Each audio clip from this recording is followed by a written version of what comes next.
All right. We have started. We have begun. Welcome to the bot stream. One Nation Domination. Coming to you live from the bot farm. Social media robots. We send out the swarms.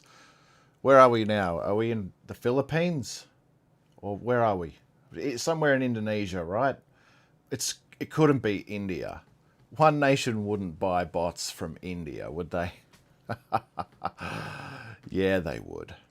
They would. We would stoop down that low. Anyway, I am the foreman of the bot farm, the social media bot farm for One Nation.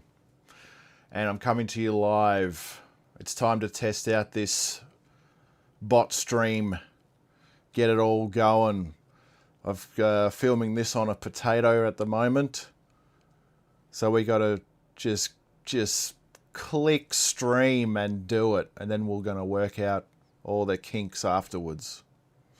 So if you're here, and if you find this stream later, welcome. Welcome. We're just testing it out tonight. It's already late. Who cares? We're actually going to watch something in a minute. We're going to watch a hit piece. A hit piece on our fearless leader. What happened? I thought Channel 7 were nice. I thought they were really nice people. I guess not. Channel 7, what have you done? You've ruined your reputation. Your stellar reputation. It's ruined now. You're very good at making hit pieces, I must say. Very good. Except for one thing. You need the truth to actually make a good impact. And you didn't have it on Sunday on Spotlight. So we're going to watch it. We are going to see what happens. Possibly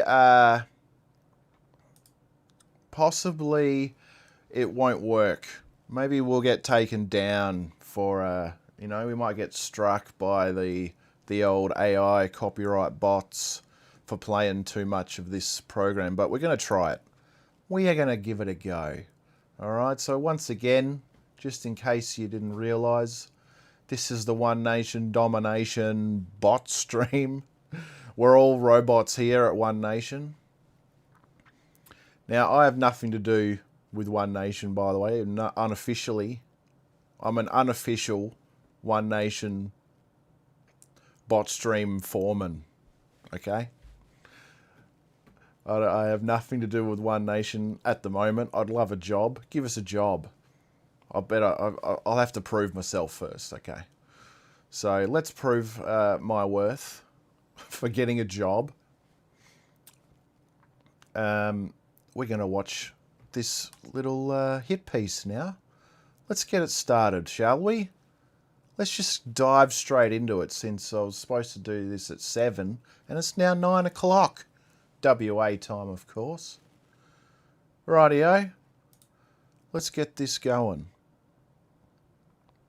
The old Spotlight. Oh, God, you love it. You just got to love it. All right, here we go. You ready? Who's ready? I am ready. Start from the start, eh?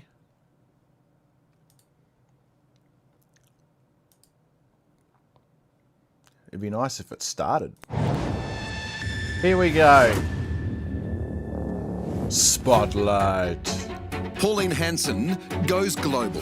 I don't want Australia to become like Britain has. What? My message to you is, don't wait. Spotlight is there as she meets the darlings and the delinquents It's my town, bro. You're racist. Where are you from? of the UK's far right. Get a load of that guy. I'm asking This is exactly the fake stream media. you. Just answer the question. Just answer the question, Tommy. Just answer the question. Oh, I don't know if we're going to make it through this video. It is incredible. It's a lot of pompous, condescending, just, I know better than everyone. Talking down to your future Prime Minister, Liam. Liam Bartlett, you're talking down to your future Prime Minister. Have some respect. All right, let's get started here. How her new British allies reshape her agenda for Australia. They need to go home. This concept of Gotta go, mate. mass deportation. Oh, I love it. So do But we. has her visit ruffled feathers back home? I don't believe Islam is a disease. And the door opens. Queensland Senator comes face to face with Muslim Australians. Would you ever wear a bikini to the beach? None. Can Pauline Hanson maintain the momentum and go all the way? You've been my hero forever. This is a chess game that we're playing at the moment, and it's a hell of a chess game. But at the end of it, I want One Nation to win out of this, because if we can win, the people will win. That's right. That's right, Pauline. Pauline Hanson riding high in the Australian polls and now greeted as a major figure on the world stage. That's right. Good evening and welcome to Spotlight. I'm Michael Usher. Tonight, G'day, in a Mike. Spotlight exclusive, Liam Bartlett joins Senator Hanson on her fact-finding mission to the United Kingdom, meeting some of the country's most vocal and confronting far-right figures. It is a wild ride, and as we reveal, her British tour has not only confirmed her views, it's made her more hardline than ever. Oh, it's made her more hardline than ever. Yes. So you haven't been paying attention very well, have you, Mike? Come on, Channel 7. I don't think you've done your research, Channel 7. I am not a racist person. All I'm asking for is equality for all. That's right. Senator Pauline Hanson. We cannot be a multicultural society. What a shot. That community is How an perfect is that? appalling thing to do. We are a multiracial society. But we must be monocultural. Oh, that's too hard to understand. I'm sorry, Pauline. Listen, it's just too hard to understand, okay? We're multiracial, but we must be monocultural. I can understand what multiracial means. That's very easy to understand, that word. Multiracial. So there's lots of different races in this country. Well, yeah, you know what? That's a real easy word to understand. Everybody can understand it. Multicultural. Oh, right. So you're trying to say that all different cultures, lots of different cultures exist in this nation, right? We're a multicultural nation. I can understand that, yeah. But monoculture. Uh-oh. Oh, no, we can't. I don't understand that. Not at all. No, mono. What does mono mean? Monorail, mono, like stereo, mono, one channel, two channels. Oh, it means one. Yes, one culture. What? That's really hard to understand. One Australian culture. No, sorry. Pauline, you're going to have to change it. You have to change it. This is just ridiculous. You know, no one can understand what monoculture means. No one at all. Senator, good morning. Good morning. Since almost coining a new word for hard right politics, Wow. Pauline Hanson Hard right, straight off the bat. Come on, Liam. You're doing your side proud. It's hard right politics.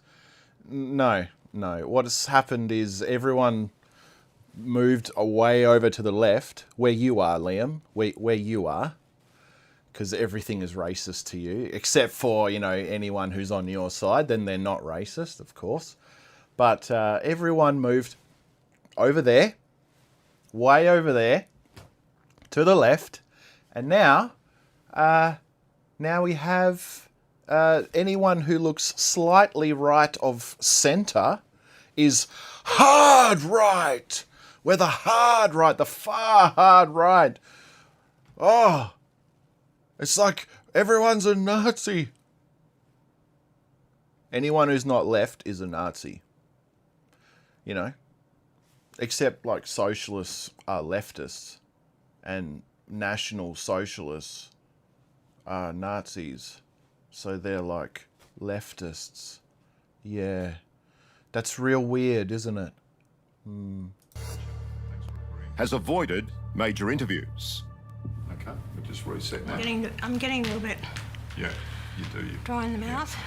Here in a London hotel, Me too. that's about to change. Have we got them? Yeah. Okay, one. Yeah. Oh, yes. Great. You ready? Ready for the onslaught? Yeah. Who said it was going to be an Oh, onslaught? come on. I've been doing this for a long time.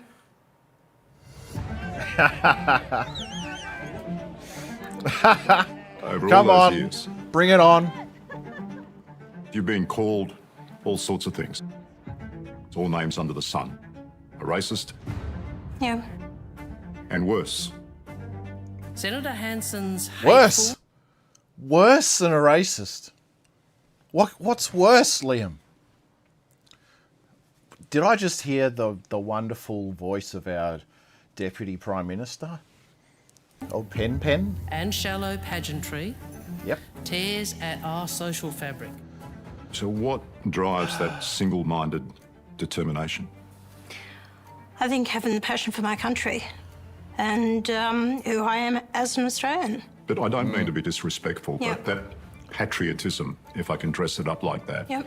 it's almost a cliche, isn't it? I don't care what people say. That's who I am. Yes, That I don't mean to be disrespectful or anything, but that patriotism that you mentioned just there, it's a very antiquated and it's like a caveman word. Patriotism. We've moved past patriotism. Don't you know this, Pauline? We don't use the word patriotism anymore. Patriotism is so outdated. I don't mean to be disrespectful, but it's kind of a cliche, isn't it? Don't you know that patriots are far-right, evil, and they should be arrested, all of them, immediately? Yes. Patriotism. I've had everything thrown at me over the years because I've stood my ground on many issues. But still, at the end of the day, I have to be true to myself, but also true to the people out there who are expecting me to make the right decisions for them and their future generations. Is it worth it? Bloody oath it's worth it. Is it worth it? Is Australia worth all this trouble? No, of course it's not. Australia's rubbish. I hate Australia so much. That's why I've put my reputation and my whole personal life and my whole everything is on the line for this silly country that I've never really liked, and it's never been worth it. Australia is not worth it. Like, Liam, is it worth it?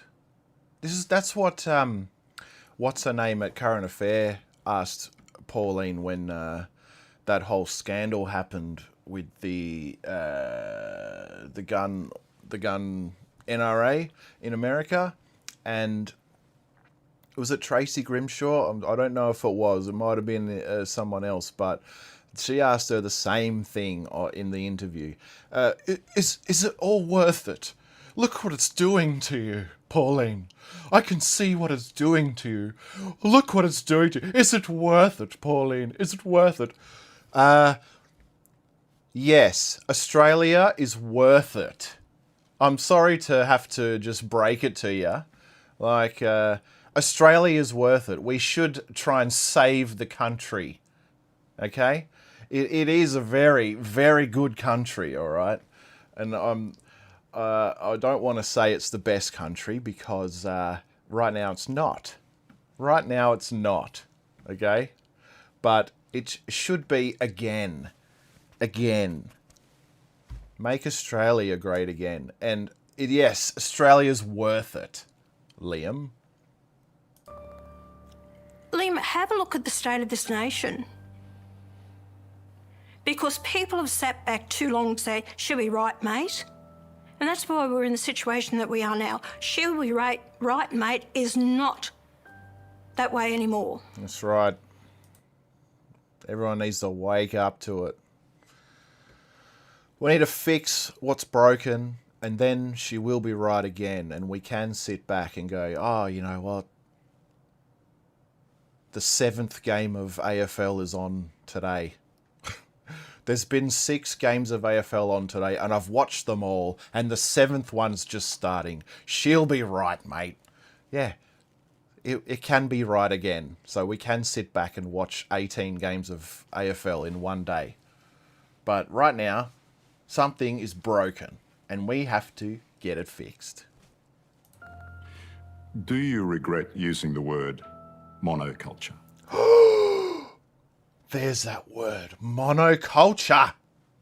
I regret hearing it. I regret that I know what that word is. Liam is right. You should regret even thinking that word, Pauline. Oh, God, no. No! But Senator, monoculture. Is one culture. But do you agree it sounds like... What? That makes no sense. Mono equals one. Culture equals culture. One culture. No, it doesn't make sense. No, I can't understand My it. way or the highway? No. You know what? Yeah. I'm your friend. I'm your friend. Pauline, I'm your friend. Where are we? Pauline? Like, I'm your friend, Pauline. What? What do you mean? What do you mean you don't regret it? Pauline, I'm giving you a chance here to suck up to all the lefty establishment who will never like you anyway. I want you to appease us, but we'll never accept you because you're hard right. You want to stop the gravy train. We'll never accept you, but you must bow down to us. You know what? I never asked these people. I'm not out there dragging them to come to Australia. They choose to come to Australia. Why do you think they choose to come to Australia? Because it's the best country. All right, look, she said it. She said it. Okay, I was hesitant to say it. It is the best country, all right? Yes, we have problems, but we're still the best. Our future Prime Minister just declared it, all right? Now, there's people that want to move to this country. Why? Because it's a great country. Yes, but we're not going to change it for them. We're going to keep it the same. That's why it's the best. There's a reason why people leave their country, and it's because it's not as good as here. With One Nation's polling numbers still threatening the government, Pauline Hanson has come on what she calls a fact-finding mission in the mother country. And she's invited us along. So here we are. It begins in the country manor of former Neighbours star Holly Valance. With her, Rupert Lowe. Good on you, Holly. And here we go. Here's the man. You know what? Look, I don't know everything about what's going on over there. Like, it looks like Nigel Farage is still more popular than Rupert Lowe. You know, I'd much rather this guy get in next election over there. That would be so good for England. It would be so good. But even if you got Nigel Farage, that would be better. All right, be a lot better than what you got. But this guy, old Rupo, man, you should definitely get him in Britain. All right, take it from me. I've never met the guy. leader of Britain's anti-immigration Restore Britain party. Pauline, I'm going to give you a kiss goodbye. You just take your time. Kenny's here on site. Everyone will look after Oh, Kenny. you. Thank you. Yeah, The I'll- Fleet Street media calls I'll ask Holly Kenny. radical right royalty. She says she's been a Pauline fan since she was 14. 14. I can beat that. I can beat that. But I haven't always been a Pauline fan, but when I was a lot younger than 14, I could have been under 10. I might have been 8 years old. Anyway, this is when we were living in Tom Price, and my dad, he was sitting in his bedroom, sitting on the bed because he had a little TV in there, a little tiny TV like this. Maybe it was a bit bigger. And he was watching 60 Minutes, I think, and it was one of those amazing hit pieces that Channel 9 love to make. I mean, that's all they make is a hit piece. And it was probably the famous 60 Minutes Pauline Hanson interview. And the Please Explain one or something, I don't know. Anyway, it was 96, 97. I would have to be 10 or 12 or something. Ooh, it's still better than 14, Holly. Yeah, and Dad sat me down and he looked, it was Pauline Hanson on the TV, and I was like, I don't know, I didn't say any. Maybe I was like, who's that? And he's like, my dad said, that's Pauline Hanson. I like what she has to say. And you know what? I just like that memory of my father telling me that. I like what she has to say. You know what? You know what people were saying about her back then? It was probably not as bad as what it is now, but the overall guilt trip that everyone got was worse, because our society was so much more cohesive. We were so much more together then, that the whole guilt trip worked a lot better back then. And so, like, they were able to get Pauline into jail, all right, and it didn't spark like some uprising. Like, okay, it was extreme back then. Even though the rhetoric and the words they use now is probably way worse, and they have way better ways of hit-piecing people, as we're finding out right now. Anyway, I beat you, Holly. I must have been like 12 when my dad said that, so yeah. Yeah. It feels very much like we've dropped in on a family gathering. Thank you. You've been fantastic. It's fun. I'm sorry to have to leave in the middle of it. I've just got to be back in London in 2 hours. Bye. Bye, Grant. And I was in America. I did Joe Rogan. I was in Austin on Friday I got back there yesterday morning. Well, Pauline is about to do Tommy Robinson, his podcast. Are you? You see again? Oh, his podcast. Oh, Tommy Robinson's podcast. Yes. That's a very sly little comment that you put in there, Liam, because we're going to find out a little bit more about that shortly. We're going to find a little bit more out about this little podcast that Tommy Robinson had, that Tommy Robinson set up. Did he? Did he set it up? Did Tommy Robinson set up this podcast? Did he? Did he set up the location for the podcast? Did he pay money for the location? We're going to find out a little bit more about that very soon. Very soon. Because there's some interesting information that involves Channel 7 bank accounts. I've just clicked on YouTube and I see there's a few comments. We got a couple of people watching. At least there were. Maybe they're gone now because I didn't respond to them. Anyway, Adam Baitup, he's saying, "What's going on? I'm Aussie. I haven't heard what is it? What is it? What's going on here?" All right, Adam. We're watching Spotlight. Oh, it says Spotlight right there. It's the Channel 7 hit piece on Pauline Hanson and One Nation from Sunday night. It went on TV, national TV, Sunday night. And, yeah, everyone was talking about it at least. And I've let it die down a bit. It's Wednesday now. We've all got goldfish memories, but we're playing it. We're going through it. And we're just having a laugh. And we're going to see if I can get through it without rage quitting. Because this is some extreme rage bait, this video.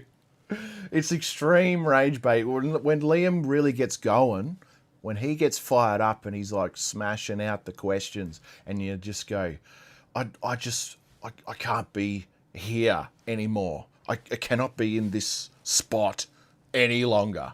I'm leaving. I quit. So we'll see if I get to that point. I might. You never know. Anyway, thanks for being here, Adam. Lachlan's videos, can you give me a shout out? Yeah. Lachlan's videos! Hi. How's it going, mate? Go Pauline, says Margaret Knight. Yes, she's been warning us for the past 30 years. Since before Liam was born or could understand the English language. That's a very good point. Pauline's been around since before Liam was born. And he's condescending to her. It's just incredible. Anyway, let's get back. Let's watch a bit more. Tommy, I talked to Tommy. He's not a bad guy. I've never met him. He's not a bad guy, but the state is petrified. Yep. I've talked to Tommy. He's not a bad guy. Do you know how good that is to hear someone like Rupert Lowe say that? By the way, Pauline Hanson and Rupert Lowe, like being these huge, what's going on here? The camera's zoomed in on me. These huge leaders of political parties now,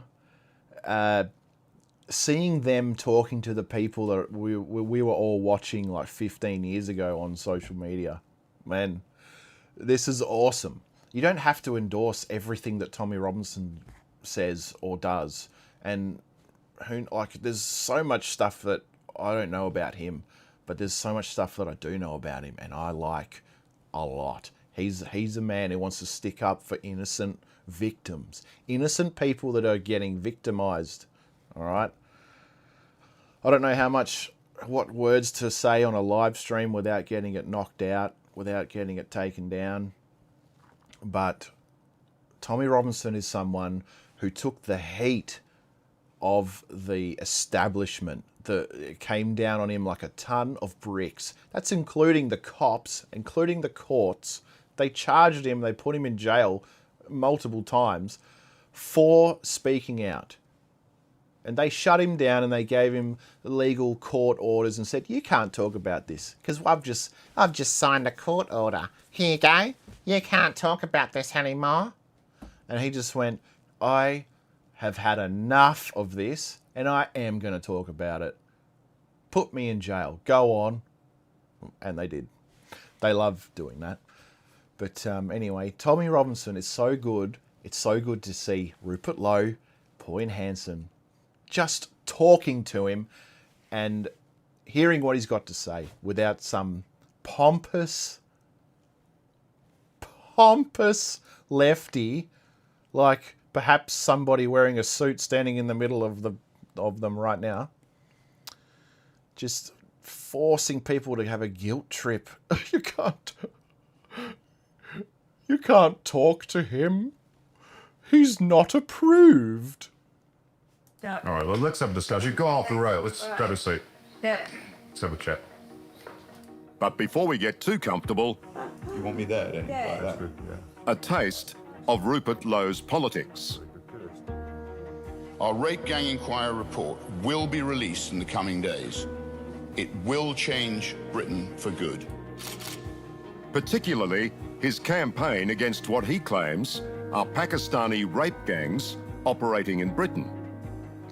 How many known foreign rapists per town, per region? Will they publish a breakdown of the immigration status of those involved? What is the issue that's driving your success, your current success? What's the one? Is it Immigration. multiculturalism? It's or- immigration. Immigration. It's the fact that our country has, the high trust society that we had has been destroyed. And our rape gang report, I think, is worth reading because it goes into all the reasons why we've had these rape gangs, which our establishment has clearly turned a blind eye to. So are you actually talking about Islam itself and the Islam ideology of is a it big that's problem. Islam incompatible is a big problem. Well, that's why I'm standing up and speaking out against it, because I don't want Australia to become like Britain has. Oh, that's good. That is good to hear. Pauline's always said this, or at least since, what, since she was elected the second time, 15 years ago? I don't know. It's incredible. Islam. Wait, if I just say the word Islam, is that me being Islamophobic? I don't know.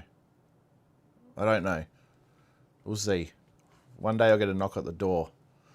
But you need to, it's great that you're doing it because the sooner you stop it, the better. It's just wrong.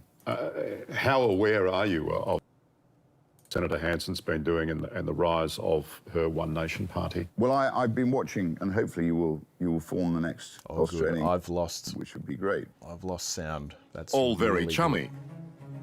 But it's worth remembering members of British fascist organisations into the ranks of his party. It's something I ask him about separately. Okay. You guys We're all just rolling keep when you're watching. So if people are, associated with nationalist groups or organisations that have been linked to white supremacy groups, what would you say? Well, we've got members whose views we don't entirely agree with, but they're free to join us and part with £20.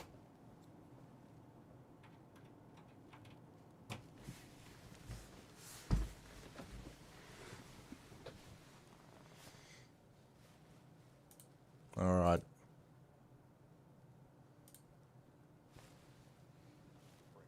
Sense solution, which I think we've lost sight in most of our countries, particularly here. I notice you use that expression quite often, Anglo-Saxon. Yeah. A lot of people could interpret that as almost, if you'll pardon the expression, white. If you'll pardon the expression, see, I'm not trying to accuse you of being a white supremacist, but I am going to say that the words you're speaking sounds a bit white supremacy. Supremacy. I don't think it's a case of white supremacy. But in this day and age, as you agree. Excuse me, Rupert. But in this day and age, I just asked you a question, but you were just about to answer it. But excuse me, Rupert. Excuse me, Rupert. It is white supremacy. I just want you to admit that it is white supremacy. Words are just so important, aren't they? And when people hear someone talking about Anglo-Saxons all the time. Well, we just say we don't care anymore. We've had enough of all that nonsense. So, you know, people can say what they want. We don't care. We don't care. So what? We don't care. But Now, he's explained himself many times. Rupert Lowe's explained himself many times. He doesn't explain it there. Or maybe he did explain it, but they just didn't show it because they really like to just cut out important parts that people say. But what Rupert Lowe says, and this is what we all think, this is what Pauline Hanson thinks, this is what everyone thinks. We understand that we are not racist. We're not racist, okay? We don't hate people of other races, all right? But you're going to call us racist anyway. You're going to say you're a racist, blah, blah, blah. You're this, you're that. And then we just go, I don't care. I know that I'm not a racist. And all the people that listen, that actually listen to me, know that I'm not a racist. None of us are actual racists. So we don't care what you say anymore. I don't care. I don't care. Yes, but yes, but I am still calling you a racist. You're a white supremacist. I don't care. I don't care. Now what? But the man Pauline really came to the UK to see isn't Rupert. I've thought about it hard, and I've decided today I will resign as a Member of Parliament for Clacton-on-Sea. The senator was supposed to meet the king of the alternative parties here in the UK, Nigel Farage from Reform. But Mr Farage has been inexplicably caught up in a scandal of his own doing with allegations that he has not declared about 5 million. Okay. I don't know about this scandal too much. I know about it. I just don't know that enough to say what is he guilty or what. I don't know. Nigel obviously says he's not guilty of whatever they're accusing him of. But the accusation of a right-leaning politician, if you just accuse him, then to people like Liam Bartlett, that means you're obviously guilty. You've been accused. Somebody accused you of something, and that makes you guilty. So if you, like, this guy talks about it like, yeah, it's a fact. It's a fact. He's embroiled in a scandal of his own doing. Yeah, it's a fact. We don't know that, but I'll tell you what about all the scandals that old Albanese has? Well, it needs to be investigated first. We're not going to just slander our Prime Minister without a proper investigation that goes nowhere.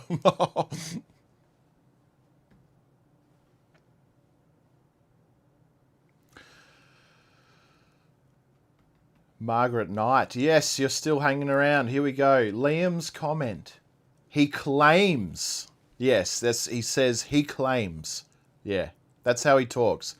If it was someone that Liam liked and agreed with politically, then he would say that this is just the truth. This is a fact. Anthony Albanese said that the sky is purple. But if Rupert Lowe or Tommy Robinson said the sky's purple, Tommy Robinson claims that the sky is purple. He claims. It's not been substantiated yet. Yes, so Margaret says, yeah, I've followed Tommy for years. Sure, he's not perfect, but who is? Exactly. And we all, normal people, understand this. Rupert Lowe talks honesty and facts. Yeah, Margaret, you're onto it. You know what's going on. Like all leftists, Liam is another mouthpiece. Yeah. Spinifex 2D. Farage has admitted to taking the money and not declaring it. Okay. Nothing like political commentary from someone that doesn't know what's happening. Well, I did have a disclaimer that said, I don't know what's happening. So, there you go. And I don't care. I don't care. I'm going to talk about it, and you're not happy about it. £1 million in donations.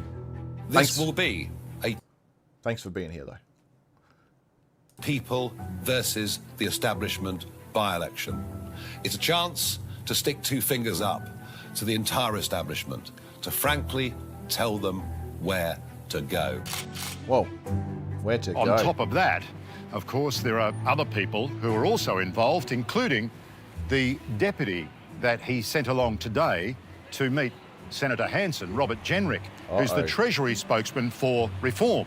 He's now being investigated also for undisclosed donations. But come and have a listen to what he's got to say to Senator Hanson. Yeah. Mr. Jenrick. How are you? Hi, how are you? Very nice to see you. Nice to meet you. Welcome. Nice to meet you. Well, we haven't got Nigel Farage, Senator, but you've got the next best thing. Well, Nigel sends apologies, but he's a little bit busy today.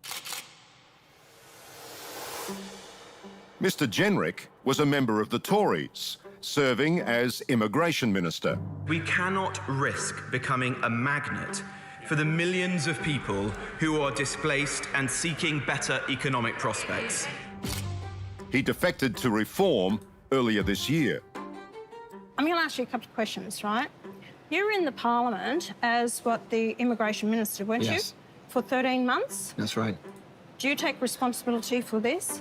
The high intake of No, migrants? I have apologised for that. I think the record of the last Conservative government was absolutely... Now, do you see what's happening here? This is okay. Just think of this guy as like a Liberal Party member, and he moves over to One Nation, right? And everyone is going to be suspicious of that person, whoever it is. It's like the two ladies that moved over 2 months ago now. Was it 2 months? It wasn't that long ago anyway. And Holly Hughes and the other lady, and I think that was the lady that passed away. Oh dear, I should really know what I'm talking about, shouldn't I? What's your name? Spinifex 2D. I should find out what I'm talking about before I talk about it. But everyone gets suspicious of anyone coming from the Liberal Party. And like if someone moved over from the Labor Party, you'd be like, oh, all right, it's all over. Pauline Hanson's lost it. She's got dementia. But from the Liberal Party, at least, you're suspicious of anyone that's coming over to One Nation. And like this guy's from the Liberal Party equivalent of in England. So, but look at what Pauline. This is what you want to know. Pauline Hanson is grilling this guy on camera, like she's just met him, and you're like, are you going to take responsibility for your role that you've played? You voted for all this stuff. You went along with everyone and you voted for it. You voted for all the millions of people to just come flooding into the country and demographically replace the home population of England. So what do you reckon? Is that something you're going to take responsibility for? And he's like, Terrible. Yeah, yes, I take responsibility for my part in it 100%. I walked through the door of the Home Office. Well, there you go. At least, see, there's someone that can take responsibility. You don't ever see a politician doing that unless they're part of the far right, the extreme hard far right. Our immigration department, and it was a total bin fire. Everything was out of control. The government had created a system where there were no rules. He's chosen the location for this meeting. Why have you chosen here at Tower Hamlets in London to sort of show and tell for Senator Hanson? Well, look, this is what we would call in the UK a rotten borough. This is a borough where everything in politics has gone wrong. And you're talking about That's Islam. right. It has to be Islam because That's right. all I see walking the streets here is women fully covered in the niqab or burqa, not showing the face, nothing. I was shocked. It is shocking. Tower Hamlets is a London borough with the sort of statistics guaranteed to inflame Pauline's view of the world.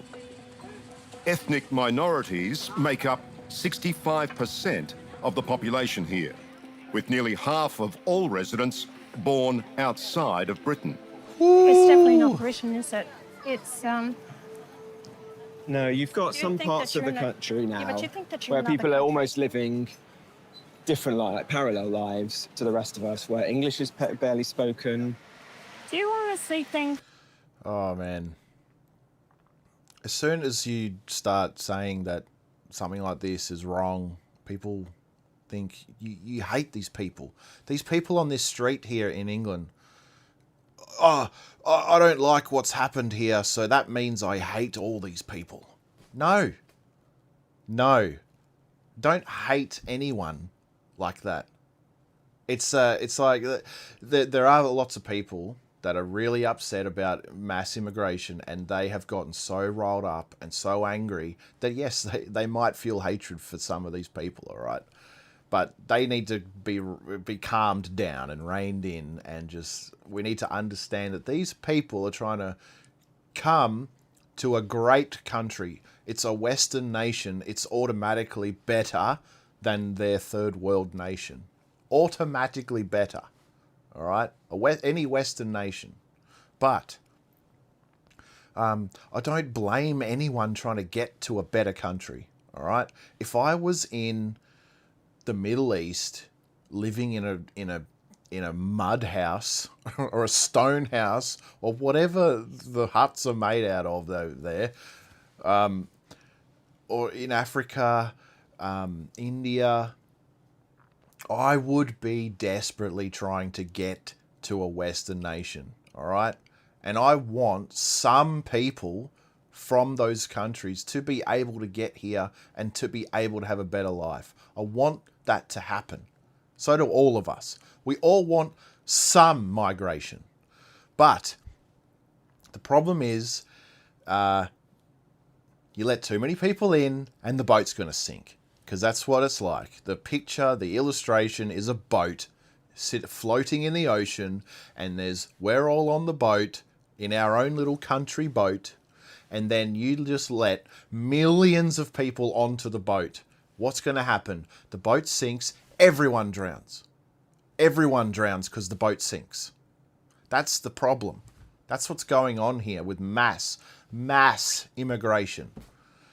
We're going to change the culture of the country, and then it's going to be a culture war, and the dominant culture that's in the country is going to dominate and win. And usually, like in a situation like that, it's going to be Islam.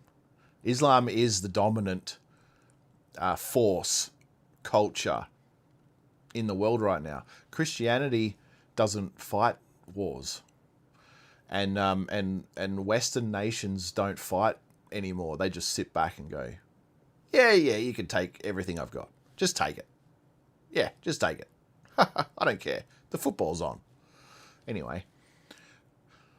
Mass immigration, you let all these millions of people into the boat sinks, everyone drowns, everyone dies, country's gone, it's all over. That's the problem. So I don't hate the people trying to get in the boat. I don't hate that. What the solution is some of us or some people that are from Western nations, and they have the privilege of living here, and they're well better off, and then they have the resources and the means to go over to their countries and help them get better. Help that country get better. That's the solution. Now, that's what it's always been. But no, just bring them here, right? Because we want to help them. So bring them here and make our country exactly like their country, and then we'll all need the same help. We'll all need to escape to another country. Oh, wait, there's no countries left because everybody done mass immigration. Ah, well, it's all over. Bring on the end times. It's the book of Revelation's begun now. All right, let's get back to here. We've been sidetracked enough. But you can stop this from continually in the UK. To me, it looks so really entrenched here. Well, that's the thing. My message to you is don't wait. Get on with this, because obviously the longer that it happens, the more people you bring into the country from cultures that are different to our own, the harder it is to tackle this. If Mr. Jenrick ever really needed to make his point to Pauline, he definitely has. It's been really good to come over here on this trip and see what's happening, because it's really making me determined. I was determined beforehand, but more so now, because seeing what's happened here, I'm going to fight it. Good. I'm going to fight it. I'm not going to have it happen in Australia. Yeah. And I've got to convince the Australian people we either stand up now, or this is what you're going to get. That's right. That's right. I see your comments, Spin Effects. I'm gonna read it out in a second. But that's right. If we don't take notice of what's happening in the country, this is what we're going to get.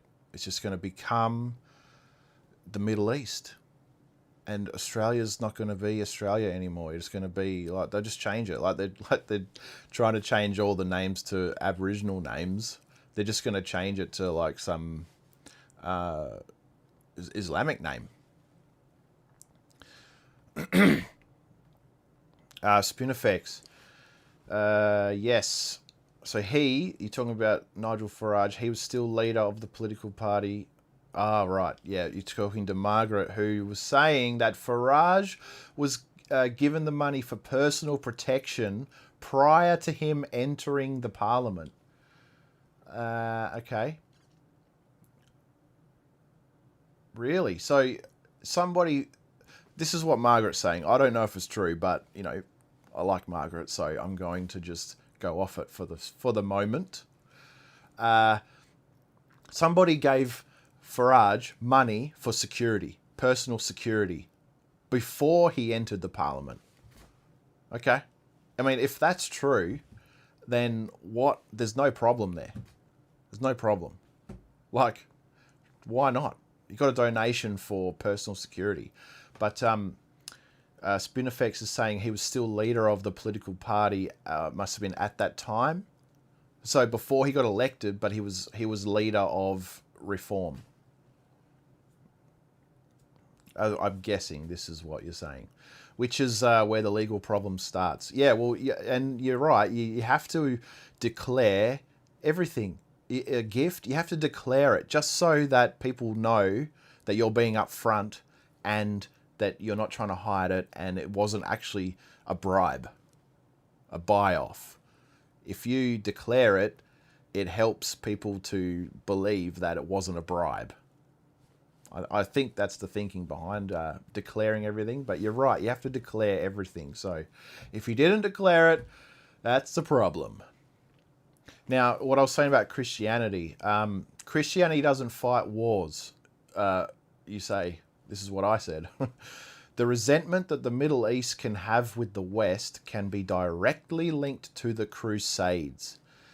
Now, what I was saying, I'm a Christian, and I wasn't talking about nation states that called themselves Christian back in the day or even now. See, I'm a Christian. I don't believe in Catholicism. I don't believe in Catholicism. I'm a Christian. I'm not Catholic. Catholic is different. Now, they say that they are Christian, but I say they're not. And lots of people who read the Bible understand that Catholicism doesn't align with the Word of God. They take their own thing and they say, oh, you know what the Pope says, that's the Word of God as well. And it disagrees with the Bible, but you know the Pope's more important than God. So we're just going to keep following the Pope and whatever. And then Catholics took over countries, and they might not have been the official people in charge, but they were in charge behind the thrones, you know. So that all the Crusades and all this, like the Pope declared Crusades, but the world says that Catholicism is Christianity, and I'm sorry, it's just not the case.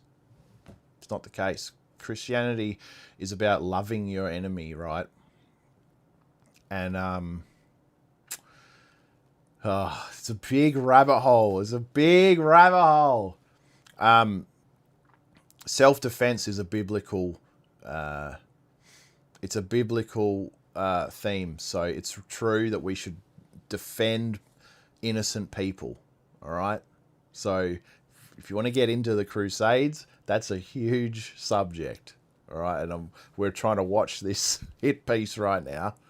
So there's a few comments going on right now.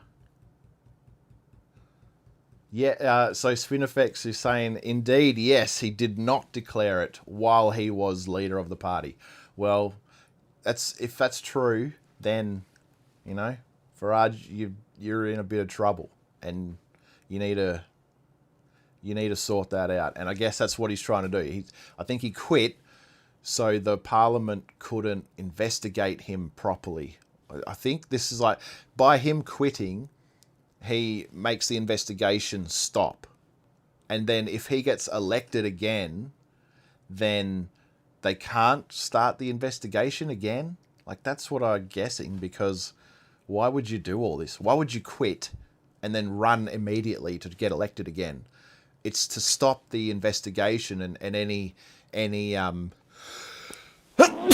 excuse me, any repercussions from being found guilty or whatever. You have to face the parliamentary action.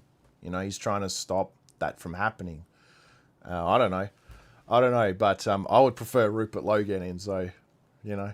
But we'll take a Nigel Farage if we have to, because he's not one of the Uniparty presently. There's a lot of suspicion that he really is one of the good old boys, but I don't know. I'm just saying it would be better to have him than one of the other two.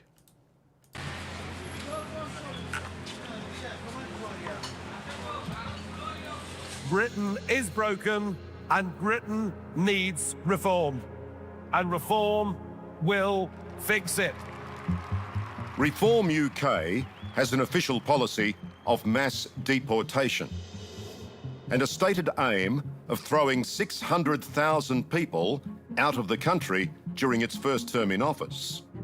Rupert Lowe's Restore Britain has an even harsher manifesto, which critics say is a blueprint for ethnic cleansing. Oh, critics say this is a blueprint for ethnic cleansing. Oh dear. What critics, are you like reading Reddit or something? Liam, like, this is how you paint a picture in the media. Like, critics say, you know, he's an admirer of Hitler. Oh, so do you have any, you got any evidence of that? I'm just quoting what the critics say, okay? Just painting anything they can. Here, just say Rupert Lowe's name and then say ethnic cleansing next to it. That's all it takes. That's all it takes. Pauline, I'd like to give you this. Thank you. This is a jewel of what you need to do in Australia. Now, I'll have a good read of this. We're very much on the same page. It's a plan to remove nearly 2 million people from Britain in less than 3 years. It's got to be done. It's got to be done. Do you want the boat to sink? The boat is going to sink in the middle of the ocean. No one else around. The boat's going to sink. Everyone's going to drown. Everyone. You can't take care of the entire world in one country. It can't be done. That's why there's an entire world for all of us. Because we gotta take up space in other countries. Because we can't all fit in one little tiny country. Okay? It can't be done. Either forcibly or by systematically stripping their legal status and creating a hostile environment that withholds welfare and vital services. There's even a reward system for patriotic Britons, offering £500 for verified intelligence leading to a successful deportation. Whoa. Do you think, Senator, this concept of mass deportation is a good one? Oh, I love it. Yes.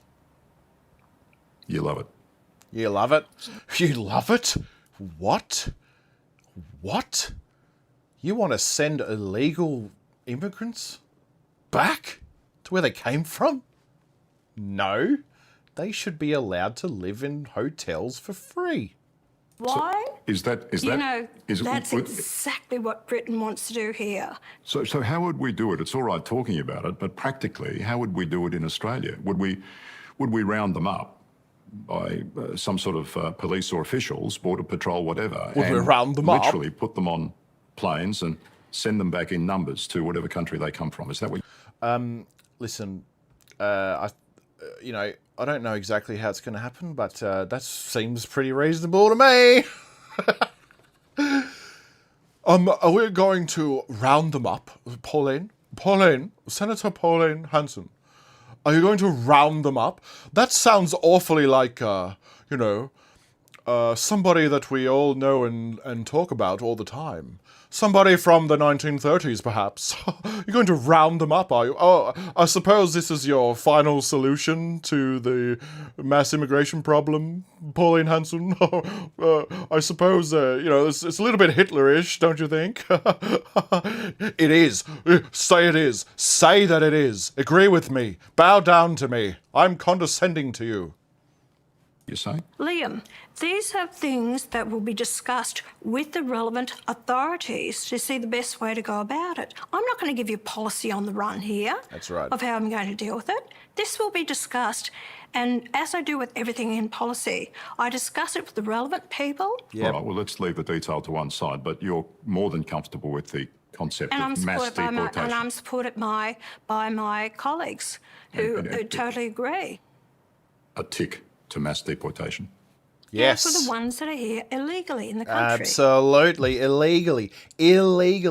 See, you see Spinifex, he's saying, I think his point is more that it's against international UN human rights laws. Laws? Should we respect laws? No, we shouldn't respect laws because illegal immigrants don't respect laws. They're illegal. They're against the law. So we should not be sending them back because that would be adhering to the laws. And we don't like laws. And if it's against international human rights laws, then we don't have to follow them because they're laws, and we don't follow laws. We allow people to just do illegal things. We want people to just be illegal and do everything against the law. We don't like the law. Illegal immigrants should be able to do whatever they want. We should make one of them the Prime Minister. Because illegal immigrants are just like, they're fine. There's nothing wrong with breaking the law. No, listen, send them back. They have to go back. They have to. You have to keep the rule of law. Otherwise, what's stopping anyone from just doing anything? There's way more of us than there are police and army soldiers. You know, so if everybody in the whole country just decided not to follow the laws and do whatever they wanted, then the police, even if they deployed the army and the soldiers, there's not enough of them to arrest everybody. You see, the reason people don't break the law is because we're all under this social contract where, yes, I will follow the law. I will follow the law. I agree with the law, and the rule of law needs to be supreme in the land. That's how we have a respectable, nice society. We follow the law. And I haven't always followed the law. I wish I should. I wish I had, but I was a dirtbag when I was younger. But we get older, we learn, you know what? We need to be following the law. It's what holds the country together. Illegal immigrants have to go. They have to go. And not just that, a lot more.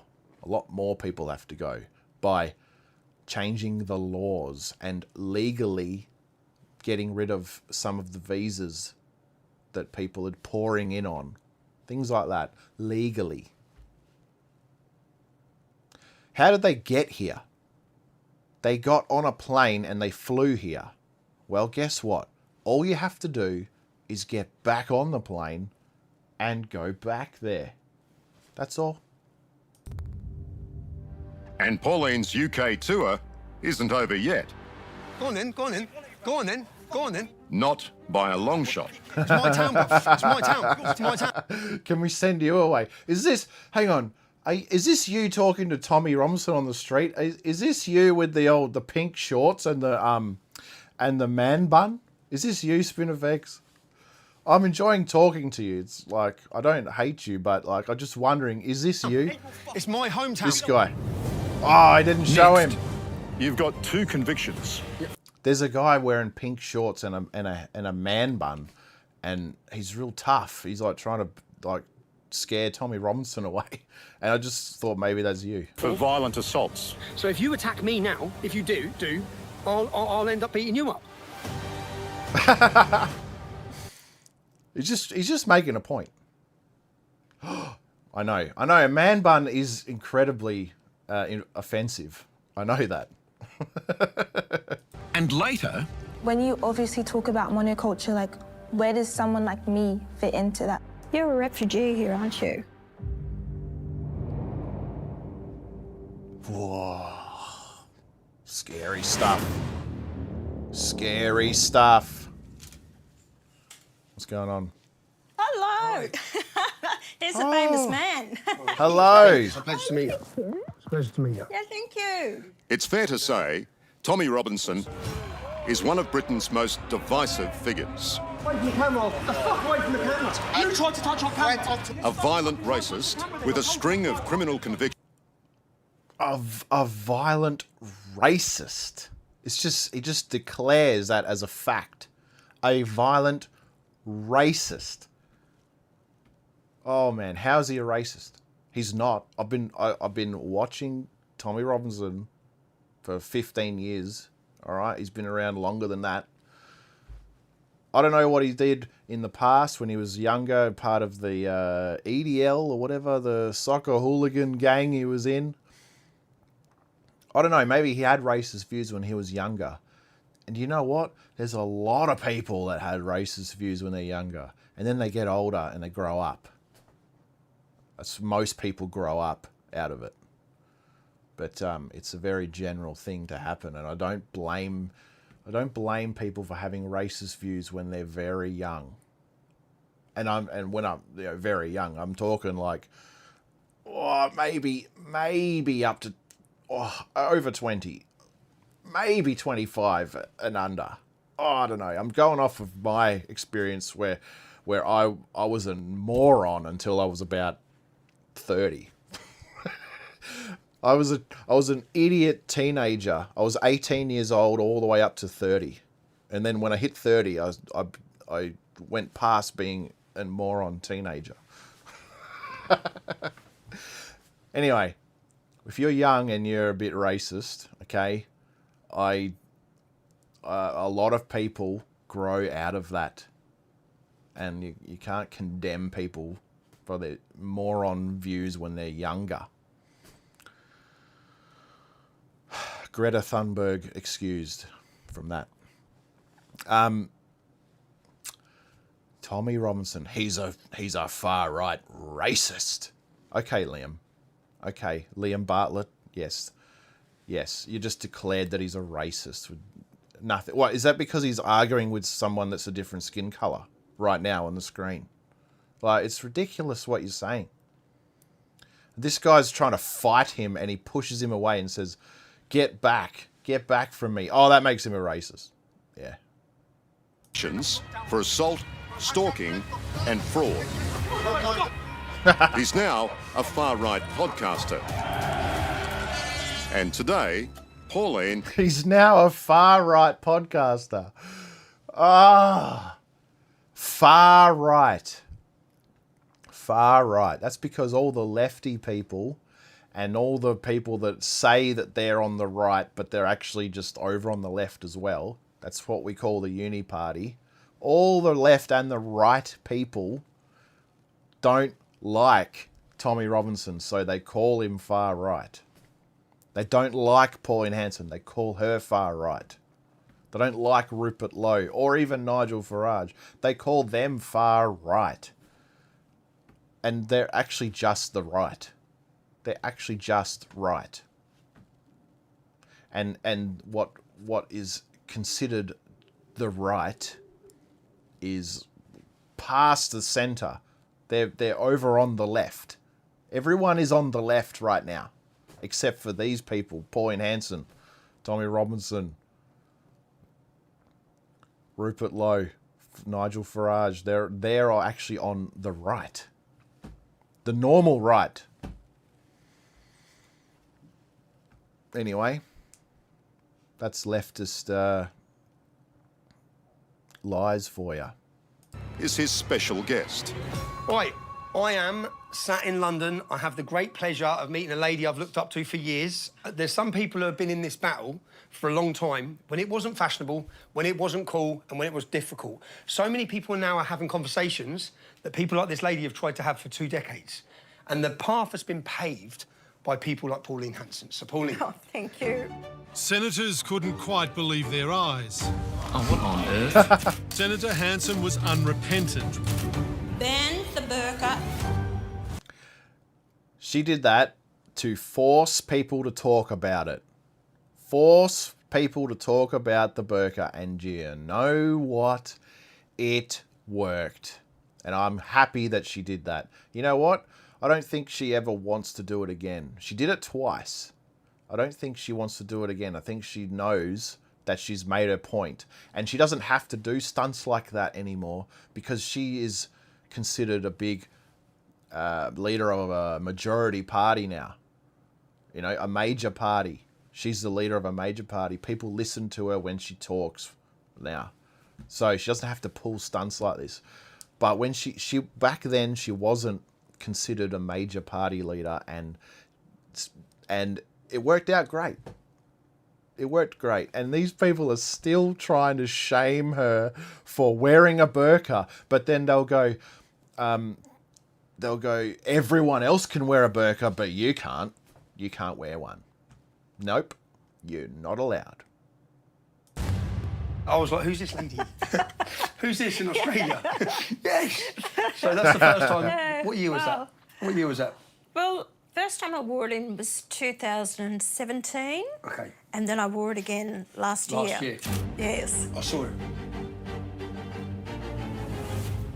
For a British audience who don't understand, what is the immigration policy of Australia? How have you ended up with Pakistanis, Somalis, all of these African problems with violent Africans? Well, it started in 1973 with Gough Whitlam. So they opened it up and got rid of the White Australia policy. Then they started bringing in the different migrants. And a lot of them couldn't speak English, but they learned to speak English. But over the decades, as the governments have changed and different people they've brought in, and a lot of people come into Australia purely for the welfare system. But how do you prevent the It's demographical change? I've said it because I'll stop people coming in from radical Islamic countries and I'll ban the burqa. So you've got many Muslims in your country who are reliant You've on got the about state. 4%. You've got 4%? Yeah, so they do breed. They are having children because, you know what? In the Quran it says Allah will provide. Well, the Allah Is the providing government is a of taxpayer. Australia. Correct. It's all the people going to work every Well, day. guess what? I've had enough.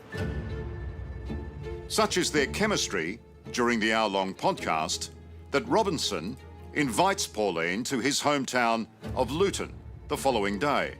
We're going to go for a walk tomorrow. I'll show you my town, where I was born, the town that I love. Yeah. It's now got, when I was born, we had 1 mosque, we've now got 45. The town's gone. It's finished. Then the chat turns to Robinson visiting Australia.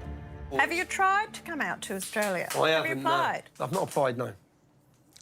I've not applied. Oh, that becomes some great controversy just there. That becomes greatly controversial later on. Or maybe just right now. I think he dives straight into it. I've not applied. Yeah. I'd love to come to Australia. I'd love to. Obviously, I don't think they'd let me in because of my criminal record. Now, Donald Trump... I'll wait till I'm in there then. Oh, good. won't That's have what I a- wanted to you hear. Yes. You see, I'll say this. That'll be so good, just for him, like, because I like him and I want him to be able to come here. Not because it's some great, wonderful thing that's going to change the world, going to change Australia. But we'll talk about it in a second. That's what I want to hear. I'll be watching your elections like, yes, I'm coming to Australia. The truth is, he has applied twice. In 2019, when, in a highly publicised decision, was refused an Australian visa. He was also denied entry to the US. And in 2024, he was arrested by Canadian immigration officials for failing to declare his criminal convictions. Oh dear. Oh dear. Naughty Tommy. Naughty boy. That's not the only thing he's done. What did he do? I don't know when he done this, but he snuck into America using like a mate's passport. That is, it's just dumb and stupid. And he got booted out, and yeah, so he should have. All right. So he's just lied to his new best friend. He's just lied to his. Okay, I can just let that. I don't care. I don't care about that. And it could have been a slip of the tongue, or maybe he did. I don't know, and I don't care. This is like Liam and Spotlight. They found this little thing. They found this tiny little thing, and they were like, let's make this. Let's do 15 minutes on just this little thing.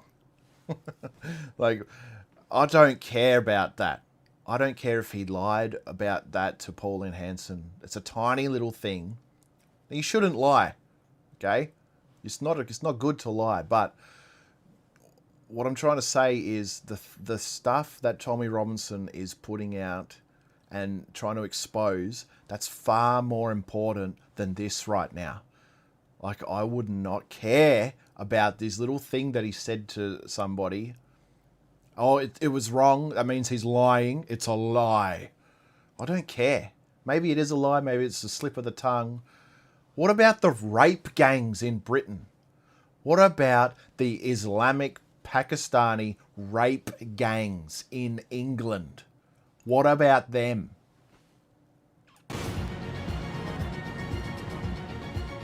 It's Robinson's promised tour of Luton, whose white British population has halved in the last 20 years. What I've always tried to warn people is Luton is a blueprint for the rest of the UK. Yeah. It's for the rest of the country.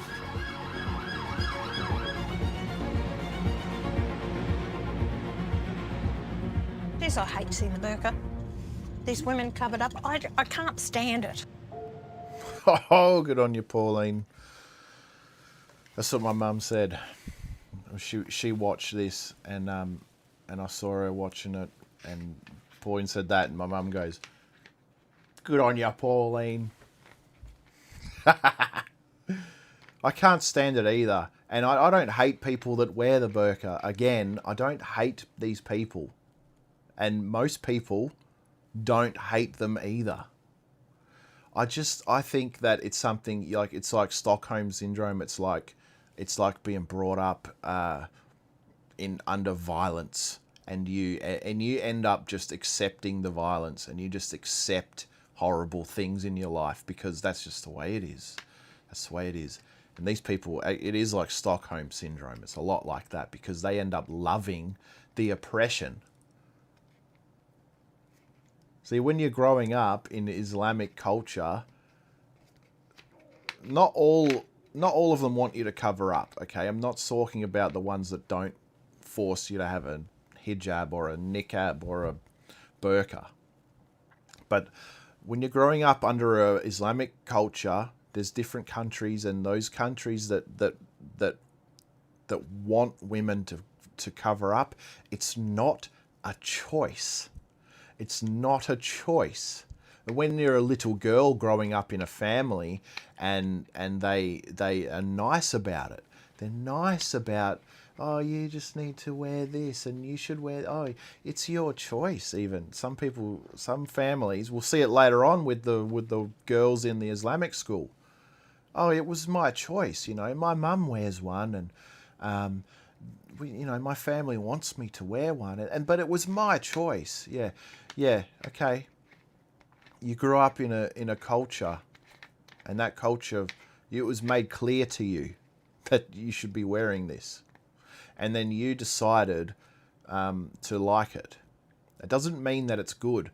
Like, you're covering up, and in a country like Australia and England, if you took that off, maybe your community members and your family would treat you very harshly. They would treat you very harshly. They would think you're going against God.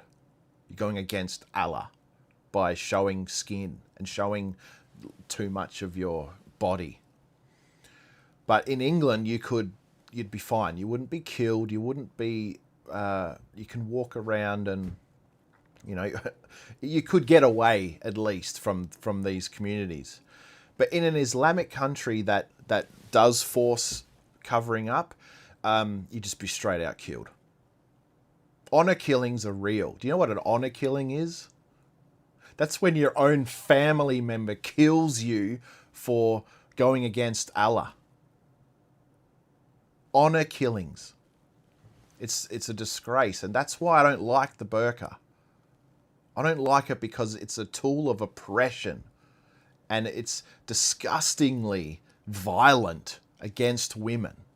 And try taking the burqa off and see what happens to you. See what your own brother or your own father does to you, or your own mother. Your mother will attack you.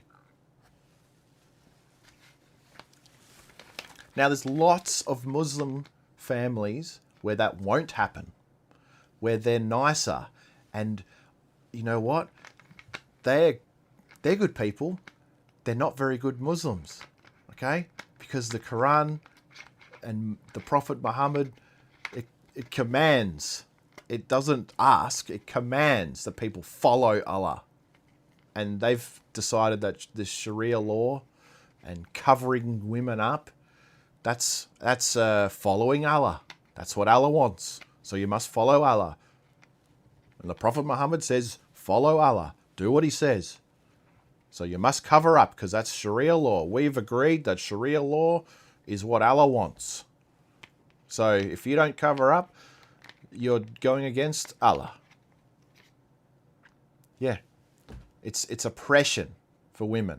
And we go on and on about how women, we have to, equality for women, we have to protect women, and they're so oppressed by men in the West.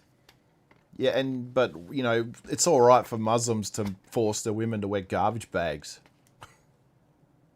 over their entire body and look like a black post office box. It's disgusting. It's disgraceful. And it's not about, you see, you should, in a perfect world, no one would care that you're wearing a garbage bag over your whole body. But it's not a perfect world. This is a tool of Islam. It's a cultural tool, and it changes the culture around them. It's disgusting. You can't be forcing women, and it's not just a free choice. They get forced to wear garbage bags over their whole bodies. They get forced to, under threats of violence. That's a fact. It doesn't happen to everybody, but it happens to most around the world. Okay? That's why it's disgusting. From this point, every shop, every business, every home, everything is Muslim. No, I don't want this happening in Australia. Oh. When it's going to happen. No, it's happening. Yeah. The thing is, unless you address the immigration, unless you put a hole in it, unless you stop the spread. And ban the burqa. Ban the niqab, yeah, ban the full face cover. Yep, it's got to go. I totally agree. It's got to go. So does the call to prayer. Oh, Lord. A huge provocation by Robinson, the country's most notorious racist.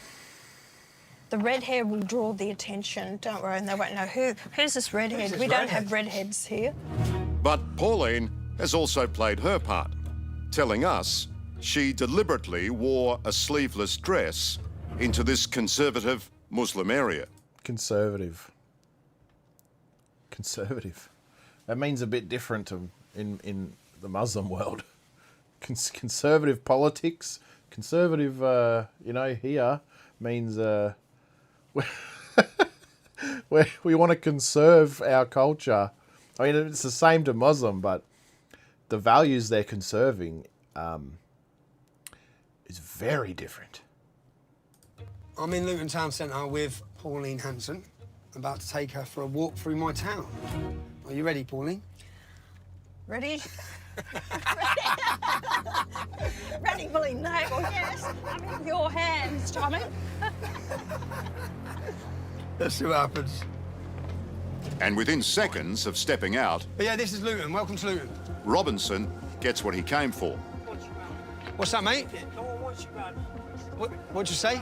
There he is. You're a dickhead, mate. Oh, I'll knock you the fuck you're not out going to, of are you? my Go on then, go on then. You ain't wanted Go round on here, then. bro. Oh, it's a pink bag. I thought it was pink shorts that he was wearing. He's got the man bun, though. The man bun is beautiful. It really makes him look terrifying. Go on What then. are you doing round here, you dickhead? It's my town, bro. It's my town. It's my town. Ain't your fucking It's my town. hometown. We don't want you round Where are here, you bro. from? You're a racist. You're a racist. You're a racist. You don't like Islam. That makes you a racist, because Islam is a race. Islam's about it being in a race. It's not a religion. Islam is a race. It's a skin colour. Where are you from? He's a real smart one. Oh, that man bun looks great. Oh, where was it? Come on. Where was it? Where was it? Robinson gets what he came for. What's that, mate? What's up, mate? What'd you say? Look at this. I saw it. I thought that bag was his shorts. It's a lovely pink bag, though. It's a really nice pink bag. And the guy's man bun, he's terrifying. He looks like a trans woman. Oh, dear. Oh, dear. Don't call him a he. Don't call him sir. He's very scary. He is very scary. Where are you from? You're a dickhead, mate. Oh. I'll knock you the fuck You're not out going to, of are my you? house. Language. Go on then. Go on What are then. you doing round here, you dickhead? It's my town, bro. Language. It's my town. Ain't your fucking It's my town. hometown. We don't want you round Where are here, you bro. from? You're a racist. Where are you You're from? a racist, bro. You're a racist, There's bruv. no stopping him, and Pauline doesn't try. Take your shit hair and fuck off. Oh, Tommy. There's no need for that language. Sorry, Pauline. Come and question me, bruv. Come and question me, bruv. Sorry, Pauline. I've seen enough. With No. voters, she's an elected official. Okay. Do you think being associated with a person like you is a disadvantage for her electoral success or otherwise? Only to people who listen to the fake stream media. Right. People who listen to Pauline Hanson know the media lie. So They don't trust the media. you're just doing a Trump, are you? So it's the media's fault. The media's spreading false information. That actually is the media's fault. The reason why you couldn't have this debate, and the reason why no one was allowed to have this discussion is because the media attacked anyone who tried to have it. That's right. That is right. People like this guy, Liam Bartlett, he not just him, everybody in the media. Everyone. You just attack anyone who brings up a serious problem like this. Oh, and that's why I like Tommy Robinson, because he took it all. He took everything, and they sent him to jail a few times. And yes, I think at least one of them, he knew that it was legal. Like they didn't pull a fast one on him, and it wasn't dodgy. Yes, he said no. The judge gave him a court order. Don't talk about this. Don't talk about this thing. And he was like, "No, I've had enough. No one ever talks about it. And I'm gonna talk about it." And he talked about it. And they sent him to jail. And that was just the law working how it should have worked. Except it's not fair that the judge can do that to someone. But anyway, he went to jail a few times, and he's been vilified on a world stage. And he's still going because he's trying to expose the truth. And that's why I like Tommy Robinson. Good on you, mate. Keep going. As far-right racist extremists. I'm not talking about the facts. Okay. I'm not talking about the facts. Excuse me, Tommy. I don't deal in facts. My name is Liam Bartlett, and I don't deal in facts. I'm not talking about the facts, Tommy. Tommy, I don't want to hear any facts. I want to slander you and call you a racist. Tommy, you're a racist. That's what you are. I don't want to talk about facts. You're a racist. About your character. Okay, so my character, I've never been arrested or questioned on anything to do with race or hate in my life. But that hate. Hate speech. Tommy. Yeah, hate speech. You know exactly what he's talking about. All right. Yes, he's about to say, you've been in jail for fighting. You fought somebody or something like that. You bashed someone. Oh, the policeman. Yeah, he had a fight with a policeman, and he almost got off. He almost got off for self-defense. Except he says it here. What an idiot! He kicked a man when he was down. Wrong thing to do. Yes, you should be punished for that. Anyway, Liam's like, you've never been to jail for hatred. Well, you went to jail for fighting somebody, and that's hatred. No, he's talking about hate speech, like hate laws. You know exactly what he's talking about. You've got 2 convictions for violent assaults. Violent assault. 2 convictions. That's hatred. One was an off-duty policeman. That's hatred. When I was 20 years old. So what? I'm 43. You've just told me a lie. What lie did I tell you? You just said no convictions about hate. Hate or well, race. You call kicking an off-duty police. Yeah, it's not talking about having a fight with somebody. Like fighting someone and assaulting them, yes. He's not saying he didn't go to jail for hate. He's talking about hate laws, hate speech laws, or hate whatever laws that they've brought out recently. He's never gone to jail for hate speech or something like that. Policeman's head in. You don't think that's hateful? Did you read the transcripts of the court case? So he attacks me. Hold on, excuse me. Fact, if you read the case, he attacks me, yeah? He lost the fight. Yes, I kicked him, which is where I overstepped self-defence. So the judge accepted everything I'd done was self-defence until I kicked him. So if you attack me now, if you do, I'll end up beating you up. Right? That's not my problem. Okay? It's not my fault, is it? So yes, I got convicted. Right? Yeah. When I was 20. Do you want to talk about the other convictions? We can if you want. Because what? Passport fraud. Yeah. Mortgage fraud. Mortgage fraud. Stalking a woman. Well, we're not stalking. That's like going to the family law court almost. You know, you don't know who's in the right. You don't know. It's very muddy waters. But mortgage fraud, I don't know what that's about. I don't know everything about Tommy Robinson. All I know is what he is actually doing now. What he's been doing for the past 15 years. He's been exposing very real problems that no one else wants to talk about because you get labelled as a racist. Nobody wants to take the heat. So it takes someone like Tommy Robinson, who grew up as a fighter. He grew up just rough as guts. And only someone like him can take the heat. It's like Pauline Hanson is like a one in a million, because she's taken the extreme heat from this entire country.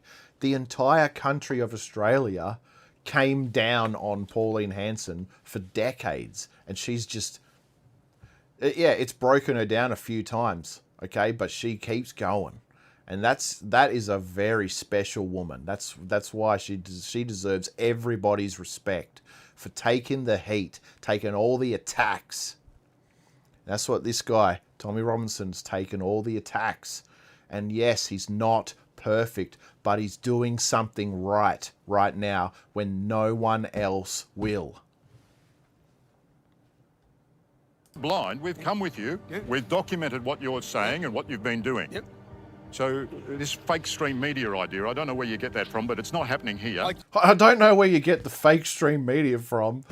Yeah. Wait a minute. You just said you don't want to hear about the facts. So, but now you're not fake. Now you're all about the facts now, are you, Liam? Which one is it? Do you not care about facts, or you do care about facts? Because if you cared about the truth, you'd actually sit down and listen to people instead of attacking them. You'd be like, yeah, I want to interview you. I don't, not like I'm going to talk down to you. I'm going to tell you that you're wrong. If you're going to do that, you can't call yourself an interviewer. You just call yourself an activist. That's what you are. You're a left-wing activist. You're not a journalist. You're not an interviewer. Let's have an interview. You're wrong. Let's have another interview. Shut up. You're wrong. I'm going to ask you a number of questions now, but before I ask you any questions, you're wrong. You're evil. You're racist. I'm a journalist. You're racist. Like, what? What planet do you lefty people live on? Do you want to interview someone? Okay, sit down, ask a question, then shut up. Listen to the answer. Oh dear. Oh dear. See, this is the fake stream media. It's the fake stream media. Well, don't worry about the labels. No, Just answer the question. I wish I hadn't been in 10 prisons. Yeah, I wish all those things. But unfortunately, everyone was fucking silent about the rape of our whole country. Language. I wasn't. So no, I'm not perfect. I don't claim to be perfect. I'm not claiming to sit here polishing my halo, which is why I'm from a town like this. This is a rough town. Yeah. I'm from a rough upbringing. Yeah, and if I didn't have that rough upbringing, I'd have been too scared to open my mouth. And you can keep shouting people down and calling them whatever words you want, and you can use the media to try and downplay it. The public are going to be with people like me and people like Pauline. They see straight past all the bullshit. They don't give a shit. They can see with their own eyes. Yeah? Should any Australian town end up like Pakistan? Simple question. Oh. And then then that's it. So he's had enough. And that's it for both of us. Off you go. Oh, here we go. Here comes the guilt trip. Here comes the guilt trip. Oh, dear. So the reputation that you have tried to build for 30 years, you're happy to just put it on the line for someone like Tommy Robinson? Why wouldn't I talk to the man? Well, why would you? Oh, am I going to be judged by all these people? Or yourself, oh, I shouldn't be associating, I shouldn't be talking to this man. You know, that's the problem with our society. Well, Senator, hang on. You know what Yeah. politics is like. You're... I'm not like the other politicians, Liam. I will say and do what I want to, and I will talk to people if I feel, you know, to spend time to learn from them of what is happening. But you're not... What? You're going to talk to people and listen to what they have to say? And you're going to make your own mind up? What? You're crazy. Pauline, you're crazy. And listen to what the adult in the room has to say right now. Not just talking to him, you're in effect supporting him. Why would Supporting you? him. Why would Tommy you is align yourself with a character like that? He's a man who's very proud, British man. He's also you a know? convicted criminal, Senator. He's also a convicted criminal, Senator. He's a convicted criminal. Senator? Senator? Senator? How dare you talk to this man? You were not approved to talk to this man, Senator. Well, I think the way you say that is really harsh and what he went to prison for. He's been to prison a number of times, and it's a long list. I'm sorry, I'm not going to back away from this whatsoever. Yes. I met Tommy and I listened to what he's trying to tell me about what's happened to Britain. That's right. Good on you, Pauline. Don't back down. I see what you're saying, Paul, on X. I see what you're saying.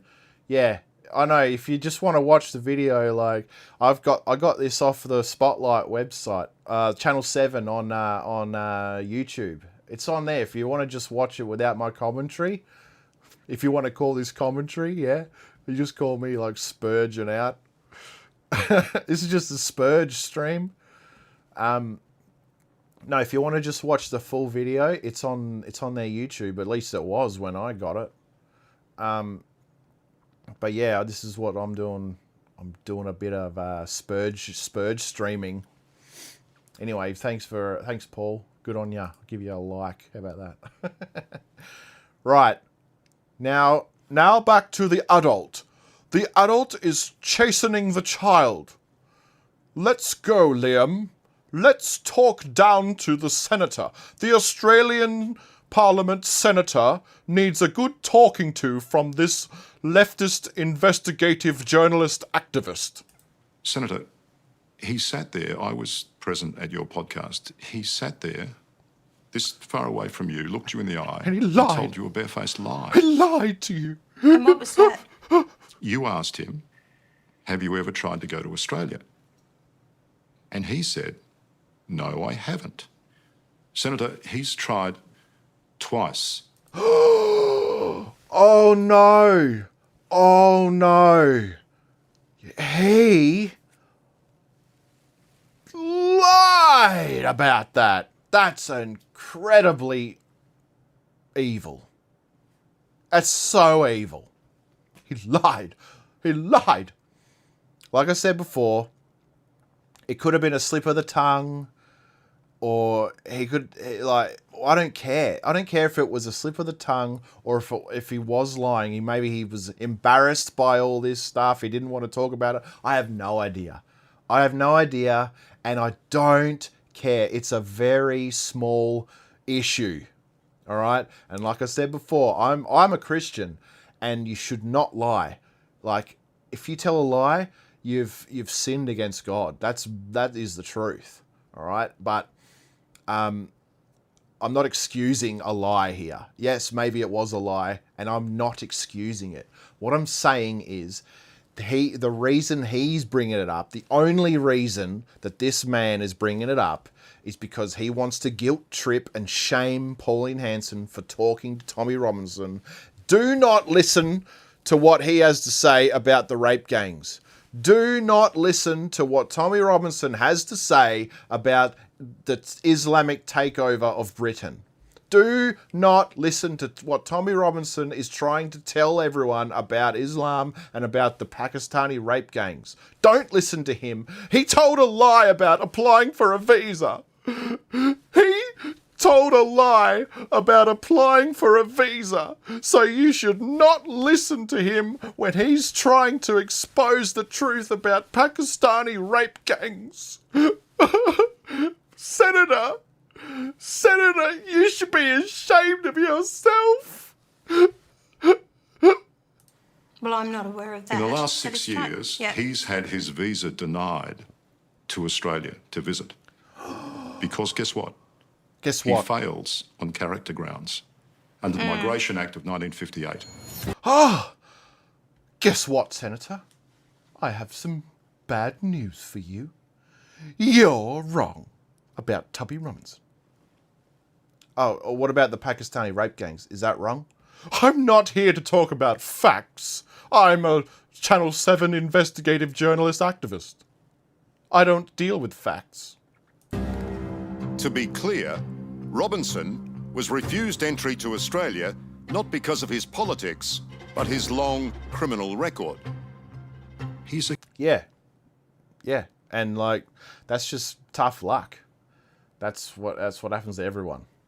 I've got a mate who went to jail, and in Australia, he can never go to America. And that sucks. That sucks. But that's just reality. So, oh well. And Tommy, yeah. Listen, mate, you've got criminal convictions. You can't come into some countries. That's the law. That's the rules. I'm sorry. I wish it was all right. I would make an exemption for you because of how much work you've done trying to expose truthful things in the past decade and a half. But that's just the law. So there you go. Convicted criminal for violent assault, And didn't passport they, fraud, mortgage fraud, didn't they actually... contempt of court multiple times, Senator. He was a fascist. Senator, he was a fascist. He was a fascist. Oh, I'm sure you've got something to back that up. He was part of the EDL. Yeah, I've listened to Tommy explain all of that. He actually quit because it was becoming fascist. And he, on his huge recent Unite UK or whatever the huge rallies are that he's doing now, on his first one, he told everyone that if you're a fascist, if you're a white supremacist, we don't want you there. That's not what we are. Go away. That's what all these people say. That's what Rupert Lowe says. That's what Pauline Hanson says. If you're a white supremacist, we don't want you.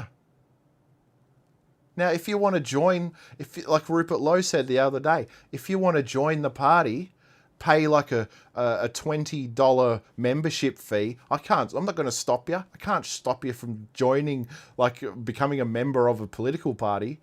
But we're not going to listen to your views. We don't have anything to do with white supremacy, and we don't want you. And that's what Tommy Robinson thinks as well. And as soon as he realised that he was around some fascists, or as things were turning, white supremacists were joining the group or whatever that he was in, he was like, I'm out of here. I'm not part of this. In the British National Party in 2004. And you think it's okay to rub shoulders with this guy and be buddies and learn from him. That worries me. I'm listening to his experiences here in Britain, what has happened to his country, the town that he actually grew up in. So how do you feel about him lying to you? How do you feel about him lying to you? I've just called him a racist and a fascist, but I haven't lied. I didn't lie. I'm not a liar. He's a racist. Do I have anything to back that up with? No. No, just because he doesn't like immigrants. He doesn't like Islam, so he's a racist. I didn't know about that. If that's the case, I'm not impressed with that. I don't think you've done your research. I don't think you've done your research. Pauline, Senator, you are not allowed to talk to this man. He's not approved by my lefty friends. Anyway, that's my decision. But would Pauline have been so forgiving on a Muslim with views as radical as Robinson's? It doesn't add up, because you are happy to jump up on the soapbox and talk about being strong on law and order and protecting Australians and making the place safe and getting rid of the terrorists. And yet you get buddy-buddy with someone like Tommy, a thug. He is not a terrorist. Nigel Farage calls him a thug. Well, from your side of politics. I haven't. That's the first time I've met Tommy Robinson, all right? And I don't regret meeting with him. You don't regret anything, do you? You don't regret anything, do you? Like, just a pompous, condescending, arrogant something word, okay? Like, the guy, look at him. Look at him. Where is he? Never a backward step. Never a backward step. Oh.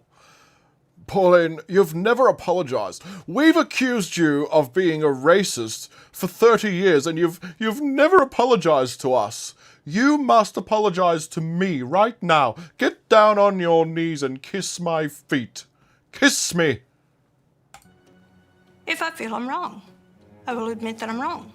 But I'm not going to apologize for meeting with Tommy Robinson. Good on ya. That's why we like ya. Don't apologise. Hey, if Tommy Robinson is a really bad... Let's say I found out... Let's say we all found out that Tommy Robinson was a seriously bad guy.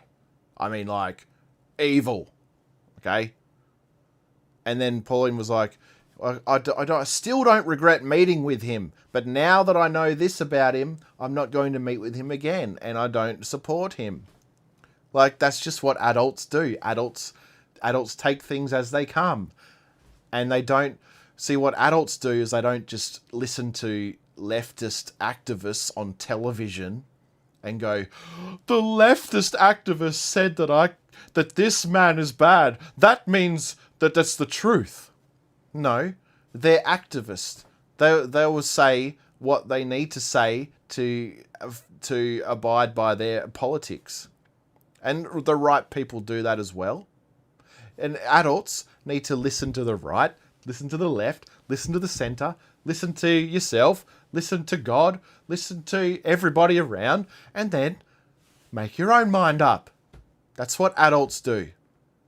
Make your own mind up by listening to everybody, taking all the information in. No, you can't talk to this man. He's evil. Why is he evil? Because I said he's evil. Okay, well, I'm listening to you. I'm taking that information on board. And now I'm going to go and talk to him. And I'm going to take his information on board. And then I'm going to decide for myself what I think the truth is. Okay? Okay. We're all adults now. Thank you. Coming up, Pauline back at home in Queensland. Would you ever wear a bikini to the beach? And later, this whole program is just one thing after another. The interviewer is just, every single question is like, you're bad, you're wrong, you've done this, you've done that, everything about you is wrong, everything about you is racist. Tommy Robinson, he's evil, you've done this, he's done that, blah, blah, blah. Well, let's go to this Islamic school and have these kids berate you. Pauline, it's so bad what you've said about us. We don't want Sharia law. Oh, well, we do want Sharia law, but you shouldn't be telling people about that. Anyway, there is something I forgot to do. There is something I forgot to do. Is it this one? Yes, here we go. We have to talk about what happened with Tommy Robinson and Channel 7. Let's just have a quick listen to what James Ashby has to say. Oh, where is it? We'll find it. We'll find it. Is it here?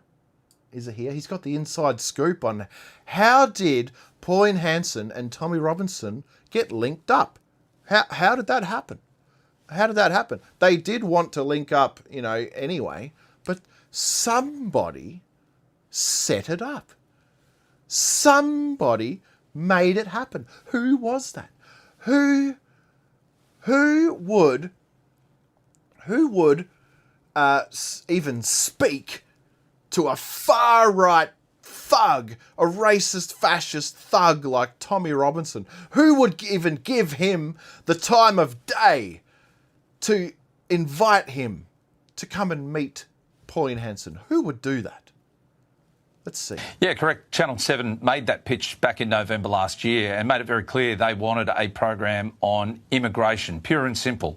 There was nothing of what we saw last night in that pitch. And so, yeah, it was somewhat of a stitch-up, but I think it was a bit of an own goal for Spotlight. I don't think it did the damage that they hoped it would do. Now, of all of the reaction that I've heard from people over the past 24 hours, there's one question in particular that I want to show and get your response to it, because I'd love to know what Pauline was saying after this interview took place. And it was this question that was asked of Barnaby Joyce, but it's one that I can't imagine being asked of any other. Oh, yes. That's later on in the show. We haven't got there yet. Talk about intellectual capacity. No, what we want is who set up the meeting between Tommy and Pauline. Where is it? Well, again, this came down to a stitch-up. This had nothing to do with immigration. It had everything to do with trying to call into question Pauline's capability of not only running a political party, but running a country. And I think when you compare both Pauline Hanson and Anthony Albanese, I would take Pauline Hanson any day of the week with her intellectual capacity, her ability to run businesses successfully. And she's done things tough in her time, but she's proven that resilience is key. And I do believe she's got the best interest of this country at heart. That's what makes a good leader for Australia. How did the Tommy Robinson thing happen? Who invited who knew what, and who set up what? Here we go. There was no indication that we'd be doing an interview with Tommy Robinson. I could send you the itinerary for the trip. It didn't include Tommy. When Nigel Farage stepped down, there was a moment there where the producer, Luke Mortimer, was quite concerned that the whole trip was wasted because Nigel obviously stepped back into campaign mode and cancelled his meeting. And so there was this opportunity to fill void. And that's where obviously Rupert Lowe came in. And then the suggestion came from Channel 7, who I had given the contact of Tommy Robinson to. They lined it all up. They paid for the studio, or the room that we rented there was £700 to get that for a couple of hours. They paid for the security. And, you know, Pauline felt very uncomfortable about going into Luton. And I must just say, I was in the back seat of the car with Liam Bartlett. And, you know, even he acknowledged that Luton, in his words, the only thing missing from it was camels. Now, you can take... So, hang on. The Channel 7 producer set up the Tommy Robinson interview. And not only that, they paid for the hotel room to have the podcast in. And then what did he? Oh, I missed it. Did he say that they paid for other things as well? I can't remember. I was reading the proposal, the email from the producer that they put up online, and they offered to pay for the flights to England and everything. I don't think they took the offer, but Channel 7 set up the podcast between Tommy Robinson and Pauline Hanson. Now, all of this condescending whinging from Liam Bartlett about how could you speak to Tommy Robinson when he is such a far-right, racist, fascist thug? How could you dare even speak to him and have a podcast? How could you meet with him and have a podcast with him? This is despicable behaviour. He is an evil man and you're not allowed to talk to him. Well, I'm sorry. You set it up. You called Tommy Robinson. You set the podcast up. You paid for the hotel room. You made all this happen. So you spoke to him first. You spoke to a far-right, evil, racist, fascist, thug. You spoke to him first. So everything that you're saying against Pauline Hanson, you need to say it to yourself. Okay? You are giving credence to an evil, fascist, thug, racist. And you know what? He's not one of those things. He's not a racist. He's not a fascist. And if he was a thug in the past, he's not a thug anymore, okay? Oh, man. Oh, dear. Liam Bartlett, he just told everybody that he is just as despicable as Pauline Hanson is. All right. We got to get to the. Where are we? Are we gonna? Is it the Islamic College now? I'm going to press play and we'll take a toilet break, but we'll be listening and then we'll come back. Barnaby, does she have the intellectual capacity to handle that top job?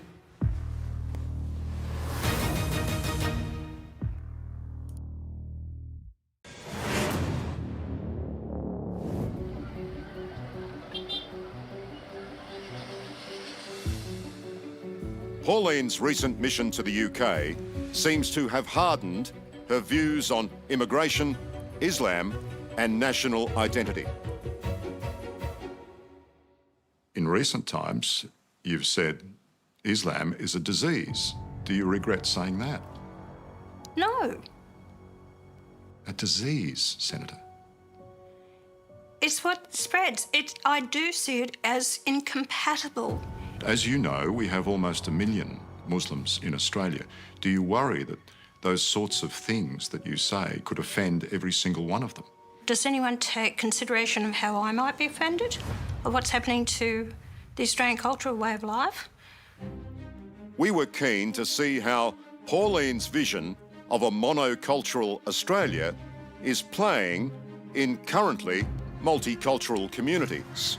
Hello, Liam. Senator, how are you? Nice to see you on your home turf. No, it's not. Well, it's Brisbane. It is Brisbane. Yes. Yeah. Today, she's meeting a group of young Muslim Australians at the Islamic College of Brisbane. It's proudly one of the nation's most multiracial and multicultural. For Pauline, it's foreign territory. Senator, welcome to the Thank you. Islamic College of Brisbane. We are Queensland's largest and one of the oldest Islamic schools in the country. The school's CEO, Ali Kadri, tells her that he and the entire staff and student body are her constituents. Senator, have you been to an Islamic school before? No, I haven't. We're lucky to welcome you here. Thank you. It's the first time Pauline has sat down to talk with those seemingly in monoculture's direct line of fire. But Australia is more than where I live. Right. It's my home. It's a country that has given me... Very interesting. There's a lot just went on there. Let's just take a quick gander. Something very interesting just happened. Is this it? Your home turf? No, it's not. Well, it's Brisbane. I just missed it. But you should... this is unbelievable. It's a lie. It's a flat-out lie from Liam. Where's the sound? Where's the sound? Senator, how are you? Nice to see you on your home turf. On your home turf? It's not. No, it's not. Brisbane. What? He just said that Brisbane was Pauline Hanson's home turf. That was a lie. You just lied, Liam. Liam, you lied. I can't believe this. I can't believe this. We just caught you out lying. You lied on national TV, on your own program. You lied to Pauline Hanson. I can't believe... Do you think you should apologise? If this is not her home turf, you just said something that was a lie. And she corrected you and you still didn't apologise. This is disgraceful behaviour. Liam, you need to apologise. Anyway, just caught you out in a lie. Where were we? Proudly one of the nation's most multiracial and multicultural. For Pauline, it's foreign territory. Senator, welcome to the Thank you. Islamic College of Brisbane.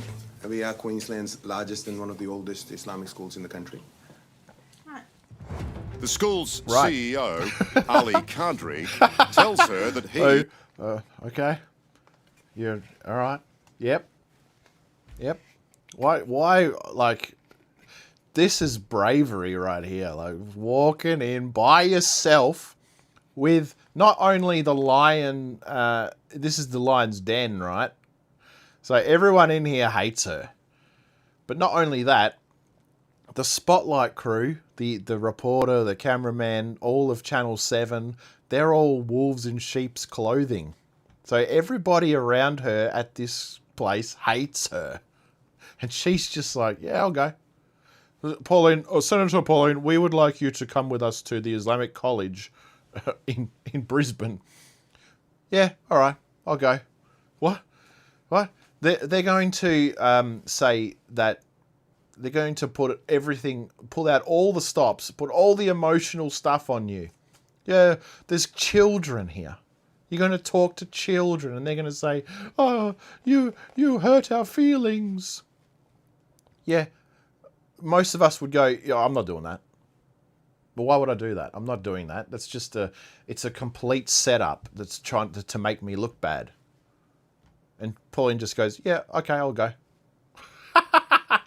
Like, she's like ready to run into battle. She is running into battle right now. Here we go. And the entire staff and student body are her constituents. Senator, have you been to an Islamic school before? No, I haven't. We're lucky to welcome you here. Thank you. It's the first time Pauline has sat down to talk with those seemingly in monoculture's direct line of... Okay, this is brilliant. I love this.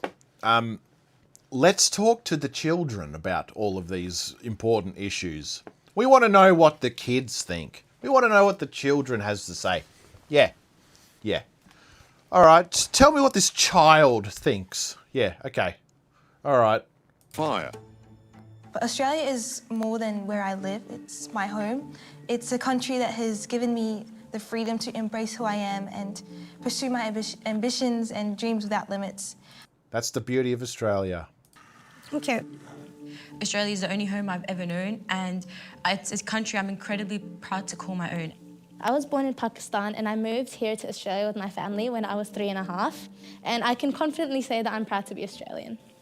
Senator, if your own child or grandchild had a close Muslim friend, would you encourage this friendship? Why or why not? I have no problem with that. Oh, what do you say to that? I got no problem with that. Because I don't hate you. I think it's ridiculous what you've got on your face right now, but I don't hate you. No one hates you. With people having friends as Muslim, you know, it's not about being a Muslim, it's about radicalisation. We are seeing so much radicalisation happening in this country. People are in fear now of attacks. Most of the attacks comes from radical Islam in this country. That's where my concern is. Yeah. Not surprisingly, it's Nabiha's niqab that draws Pauline's ire. Do you want to wear it yourself personally, or does your mother wear it? My mother wears it, but I chose to wear it. She told me that it's better if I do it when I grow up, but I've always wanted to do it from a young age, and as I grew older to this age, my urge to wear it grew stronger, and yeah, it was my own choice. Oh, man. It's just Stockholm Syndrome. Like, you've grown up from a baby being taught that this is very good. This is what God wants. This is what Allah wants. Allah wants you to cover up in public. You should not be showing any more skin than whatever. It's, you know, some people choose the burqa and some people have the hijab and the niqab. And there's different amounts of things that are covered up. But like, you have been molded this way from birth. And it's in Pakistan, it's very different. They have a big problem with honor killings. They have a massive problem, okay? Honor killings is when somebody doesn't do what Allah wants them to do, and then their own family members kill them for going against Allah. It doesn't just happen in Muslim religion. It happens all over the place. It happens in Africa. It happens in Australia with Aboriginal communities. It's a real thing. Honor killing. All right? And that's what stops, that's what keeps people wearing these stupid bin bags over their heads. Fear of violence. And now someone who lives in Australia has the choice and the freedom to wear it. Because if they were, you know, it can still happen. Violence against people in Australia. It does happen, in fact. But it's a lot less likely for violence to happen against people who don't wear the burqa. When their family's like, you have to wear it. God says you have to wear it. And they go, no, I'm not wearing it. Or, I'm not a Muslim. I don't want to be a Muslim. Oh, well, God says that we have to kill you. God says that all apostates have to die. Yeah. That's like the threat of violence. That's why people hate the burqa. Not only that, but it's like, yeah, you have to cover up. You're a woman. Cover up your skin. Otherwise, a man might rape you. What? How about we just stop the man from raping you? Yeah, it's just stupid. Why do you feel you want to wear it? Because I feel like it's like a way of me strengthening my connection with my God. It kind of makes me feel liberated from social beauty standards, because around me I always see a lot of girls, they get like they're like put down because of the way they look, and wearing it makes me feel like people can't exactly see my face, so they won't judge me based on how I look. They focus more on like other parts of me, like how I talk and like how I interact with other people. It's your choice. I acknowledge and I accept that. But a lot of women are being forced to actually wear it, and they don't want to. What do you see when you say Australian way of life, Australian culture? Would you ever wear a bikini to the beach? No. No. So is that So you Australian wear way what of you life? want. So Wearing a that- bikini? It's very much an Australian culture. So to wear swimsuits and on the beach and different If things. she doesn't so wear anyway, it, is she not anyway, Australian? she can choose what she wants to do. So if I don't follow... She's trying to I don't know. Some of those things are stupid. Like wearing a bikini. I don't go for that. I'm a Christian as well. I think women should be modest. And I don't like showing too much skin like a bikini. It's like it's wearing your underwear out in public. And it's like showing boobs and like showing all, like nearly everything. I don't like that. I think we should be more modest. Men too. But we have the freedom to be able to do that in this country. And freedom to be free of like not being killed for your beliefs and things like that. That comes with lots of other freedoms too, like freedom to wear a bikini to the beach. But I don't know. That's not the greatest argument point. Would you wear a bikini to the beach? It doesn't really matter because you don't. That doesn't mean you're Australian or not. This kind of Australian culture, would that mean I'm less Australian than anyone who does? Do you yourself No. believe that men should have up to, a number of wives? Oh, here we go. This is a bit different. Multiple wives. Do you think that's okay? In Australia, it is not allowed. It's not allowed in Australia. But what is it good? Is it good though? Do you think that should happen? Then I believe that they should follow the Australian law because they choose to live in this country. They should abide by the law. However, if they were in a country where it is allowed to have multiple wives and they're okay with it, then I don't see why there's a problem. Now, look, I'm picking apart like this argument that this child is making. This young person that's been heavily influenced by Islam, and I'm not trying to come down heavy on her, but this is the whole point. This is why they're using children to say these things. Why aren't they have adults saying these things in this program? Because it's hard to criticize children.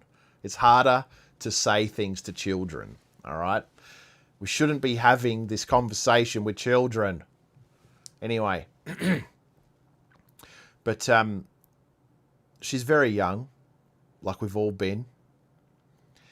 I tell you what, you might think right now that having one husband, that your husband has like 3 or 4 different wives and one of them's you.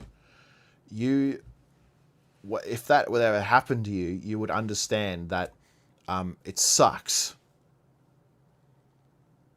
Because he doesn't love you. You're there to breed. You're there to make kids for him. You're there to do chores for him. He doesn't love you. If he loved you, there would be no one else. There wouldn't be 3 other women that he's married to if he loved you. All right? He doesn't love you. It's a loveless relationship. He might be nice to you. He's probably not nice to you because men like that are just wicked people. They're wicked people, and he'll probably beat you and beat everyone else. All right, that's the reality. That's how men like that are, and we all know this in Australia. We all know that's disgusting. That if you got multiple wives, something's wrong with that man. That man is bad. He's a bad man. We all know this. We all know this. So let's not pretend that that's not true. But wait. You can't talk about men having multiple wives as bad. It's a Muslim thing. You're being Islamophobic. I'm not being Islamophobic. I'm just saying that a man that has multiple wives is a loser. Oh man, this poor girl who's like, this is why the age of consent exists. Or maybe, I don't know how old she is. Maybe she is like just over the age of consent. Whatever, I don't know. But she's been manipulated by the school, by Channel 7. Like, come and do this interview with Pauline Hanson. You can ask her questions and we'll put you on the national TV. And now all these people are going to be angry with you and they're going to be shouting at you and blah, blah, blah. It's sad. We shouldn't be using children to make arguments and have conversations about adult political things. Sorry. Muslims are coming here, disregarding our law and still having their multiple wives under Sharia law. Do you believe in Sharia law? Yes. Do you believe that should be... Yes, well, your parents do. Your parents believe in Sharia law, therefore you do.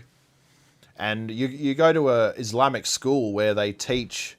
They probably teach that... In Australia, just exactly like you said before, in Australia, Sharia law is against Australian law. So, it's not good in Australia. But if we were in a different country, then Sharia law would be wonderful because it's all it is following Allah's law. It's just following Allah. You should have your female genitals mutilated. It's just following Allah. You should have multiple wives. It's just following Allah. It's just Sharia law. allowed here in Australia? Not in Australia because it's against the law, but if you look at if it's not just Muslims, if you look at non-Muslim population, there's also men with multiple wives. But it is occurring here in Australia anyway. Yeah. Do you believe that you should be allowed to be married off at your parents, to whoever parents choose for you? Yeah. I don't see why there's a problem with it because my parents know what's best for me. As long as there's a mutual agreement, if the child themselves is fine with it, then I don't see why there's a problem. See, she's grown up in a culture and a family and this school that says, you're a woman, okay? You're a female. You're lesser than a man. A man knows better than anything that you think, all right?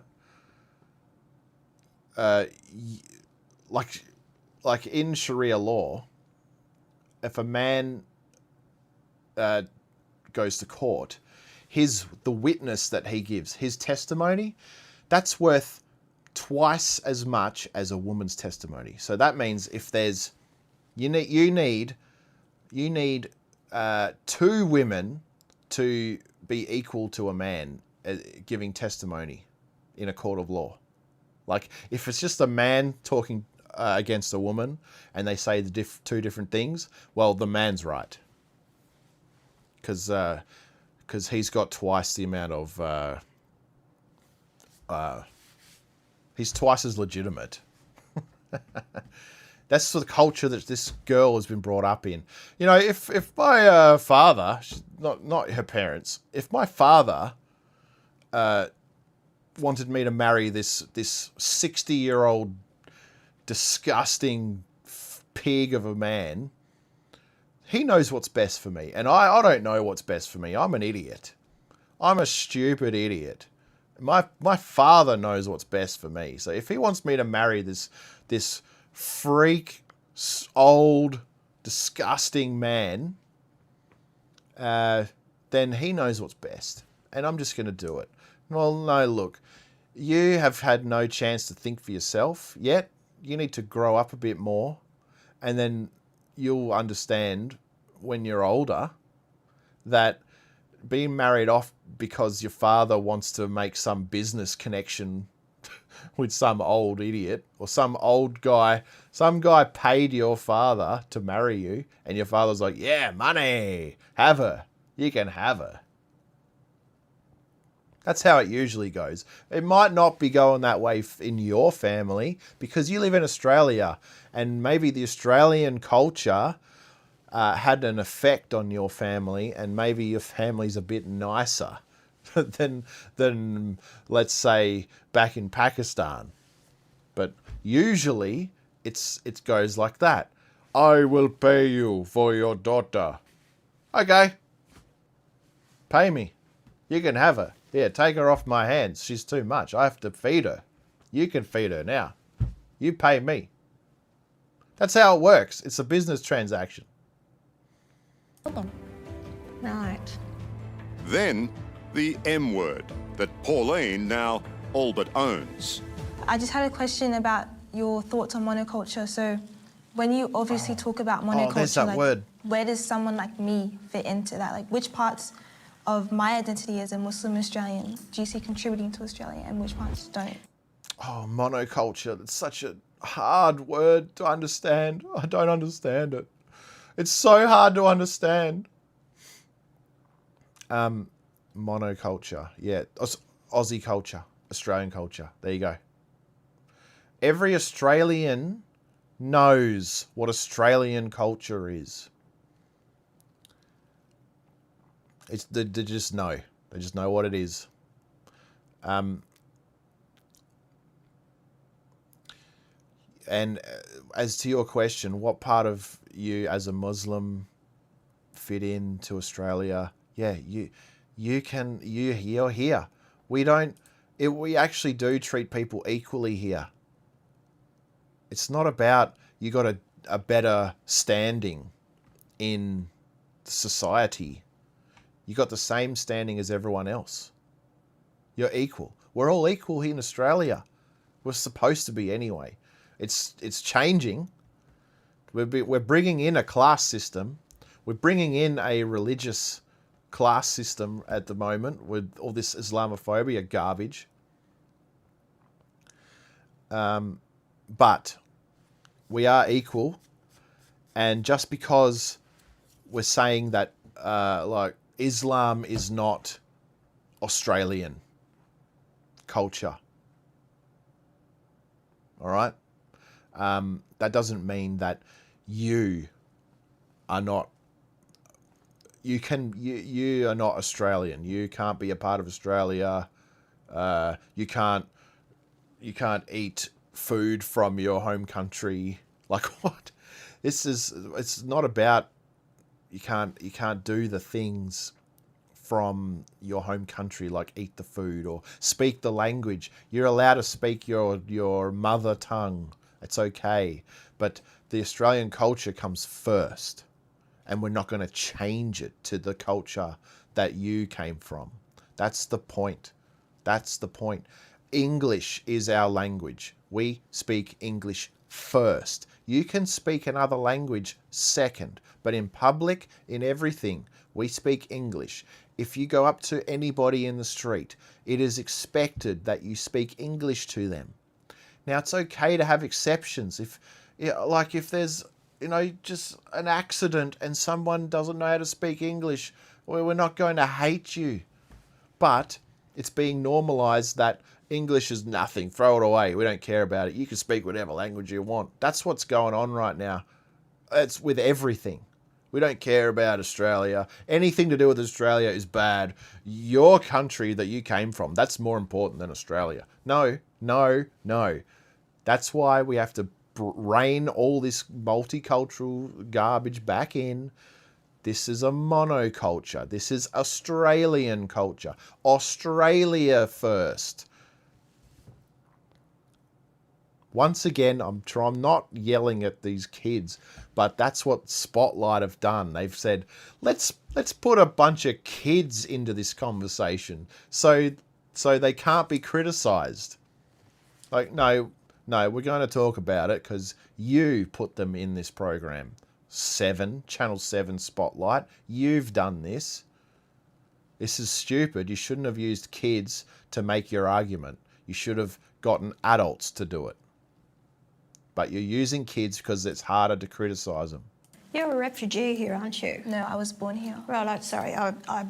You were born here, so therefore you're an Australian like everyone else that were born here. Do you want to live in a safe country? We are living in a safe country. How do you know for how long? Why do people... We are living in a safe country. No, do you want to live in a safe country? Do you want... That's the question. Do you want to? Yes or no? Like, we are living in a safe country. Are you trying to say that because Muslims are here, it's not safe? Well, yeah, almost, yeah. It hasn't quite got to the point where it's extremely dangerous, but it's getting there. Because you don't understand your own religion properly. Some of us do. We look at countries overseas where Muslim religion is the dominating force in the country, and we see what they do to people there. Like, if you spoke like you just spoke to Pauline Hanson, if you spoke like that to a man in a Muslim country, they'd whip you in the street. They'd literally whip you in the street for daring to speak to a man the way you just spoke to Pauline Hanson. You are a second-class citizen in a Muslim-controlled country. You are lower than a man. You're not allowed to leave the house unless a man says it's okay. Like, you don't understand your Muslim culture well enough. Because it's all fine and dandy here in Australia. Here in your lovely Islamic little school that you've got going on, it's got enough. Like, if it had Sharia law going on in that school, you'd be thinking well, you wouldn't be speaking, for starters. You wouldn't be speaking. People feel that they've got to put up with these gangs that have come from other countries, wielding their machetes on streets, which is never, ever, when I grew up in this country, we never had that. So different cultures bring with them a lot of bad as well as a lot of good for our nation. Senator, can I say these young people, when they hear you speak, certainly these terms like culture, assimilation, integration, they are loaded terms. They get hurt, Senator. Do you understand that sometimes those words are misinterpreted by some people who may follow you and hurt these people? You know what? They're misinterpreted, are they? So you're saying that Pauline Hanson's words are misinterpreted and so the kids are getting offended. All right, well then your job as a teacher is to tell the kids, don't be offended because she's not trying to say mean things. She's not offending you. You should be teaching them the truth. This is how you understand what this woman was saying. This politician in Australia was talking about something. You got offended, but that's because you don't understand what she was saying. Let me teach you that she wasn't saying something really evil against you. But no, this guy is offended. He's the offended one. This guy is the offended one. He's like, how dare you? You should never talk about anything bad about Islam. Never. Don't ever. Okay, well, what do you reckon about throwing gays off rooftops? Does that ever happen?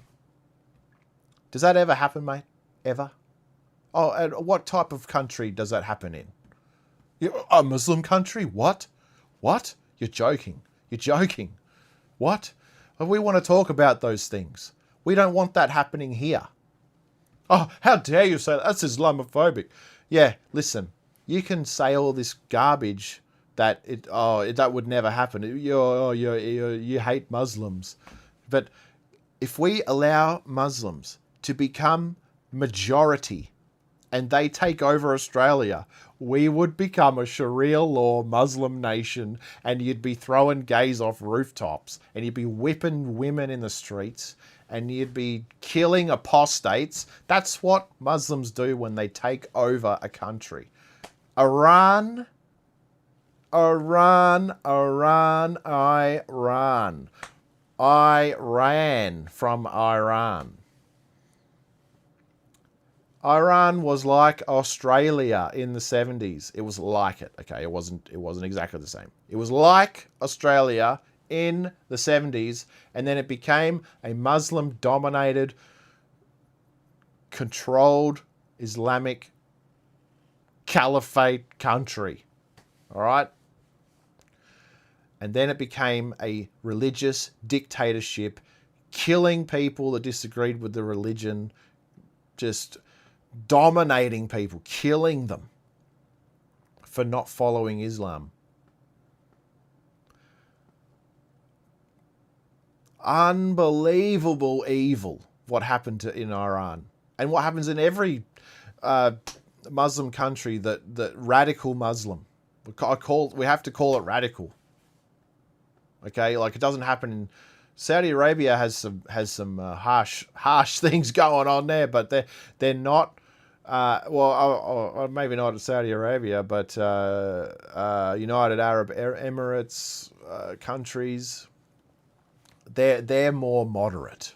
Okay, but in Iran, places like Iran, Gaza, they are full on religious dictatorships.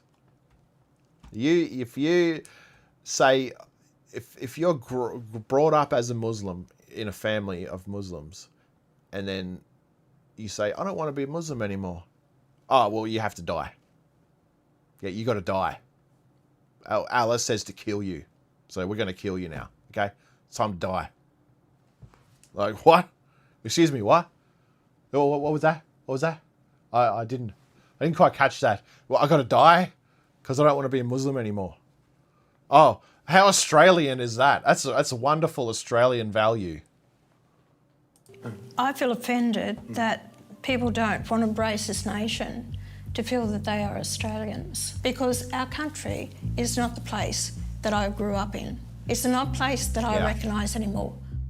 We got to bring it back. She saw, she left. She left. So what did you think? What did you think? What did you think, Pauline? I'm your friend. I'm your friend. I'm not going to make you look like an evil person. I'm not going to talk down to you and condescend to you for this entire program. I'm your friend, Pauline. It was quite interesting, their views. I don't necessarily, I can see where they're coming from, young minds, but it's still there. You can tell me about, Muslim, they still believe in faith, but like I said, I'm totally opposed to radical Islam, and I'll say that again. Yeah. Do you think anything of what you said made any difference to their thought processes? No. Not at all. Yeah. Sadly. Next, One Nation's odd couple. March the 7th, 2017. You said if Australia was run by One Nation, it would go down the toilet. Well, things have changed. But will it hold? We're not perfect, for Christ's sake. Pauline! There's no need to blaspheme, Pauline. Please don't do that. No one should blaspheme, okay? Don't use Jesus Christ's name as a swear word. It's not good.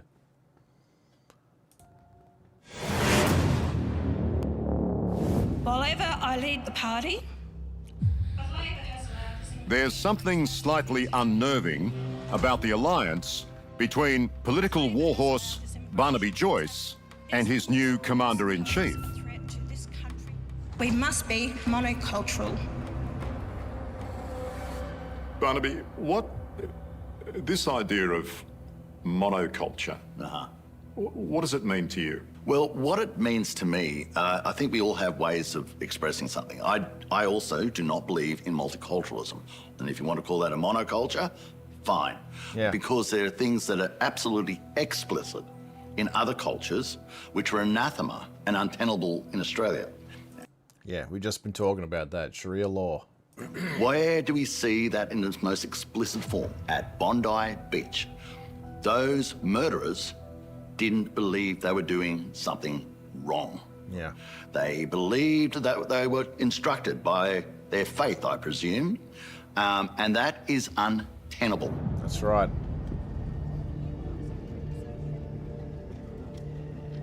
Less than a week after joining One Nation, the Bondi killings affirmed his decision. Have you changed your position on Islam? Yes, I have. Bondi changed it for me. You were very moderate about this before. Yeah, look, what's moderate is when they're not of the opinion that I'm somehow a lesser person or that they have some inherent God-given duty to hurt me. And if people say, well, that's, we've got to allow every culture, well, I suppose you could have the Incas. They believed that for the sun to rise, you had to chop people's heads off, roll them down the side of the pyramid and rip out their beating heart. That is a culture, without a shadow of a doubt. It's just untenable. Yeah. That's a culture. So, but wait, we're multicultural, so we should welcome that. We should welcome that culture. That's their culture. Who are you to say that their culture is wrong? They cut people's hearts out and hold it up and say, please, sun god, rise this morning. No, I think it wasn't just like every day. Ah, not again. Come on, camera. What are you doing? What are you doing to me? Camera, please. Excuse me. Excuse me, camera. Hello. Nope. I love these. That was great. That's really good, camera. Thanks for that.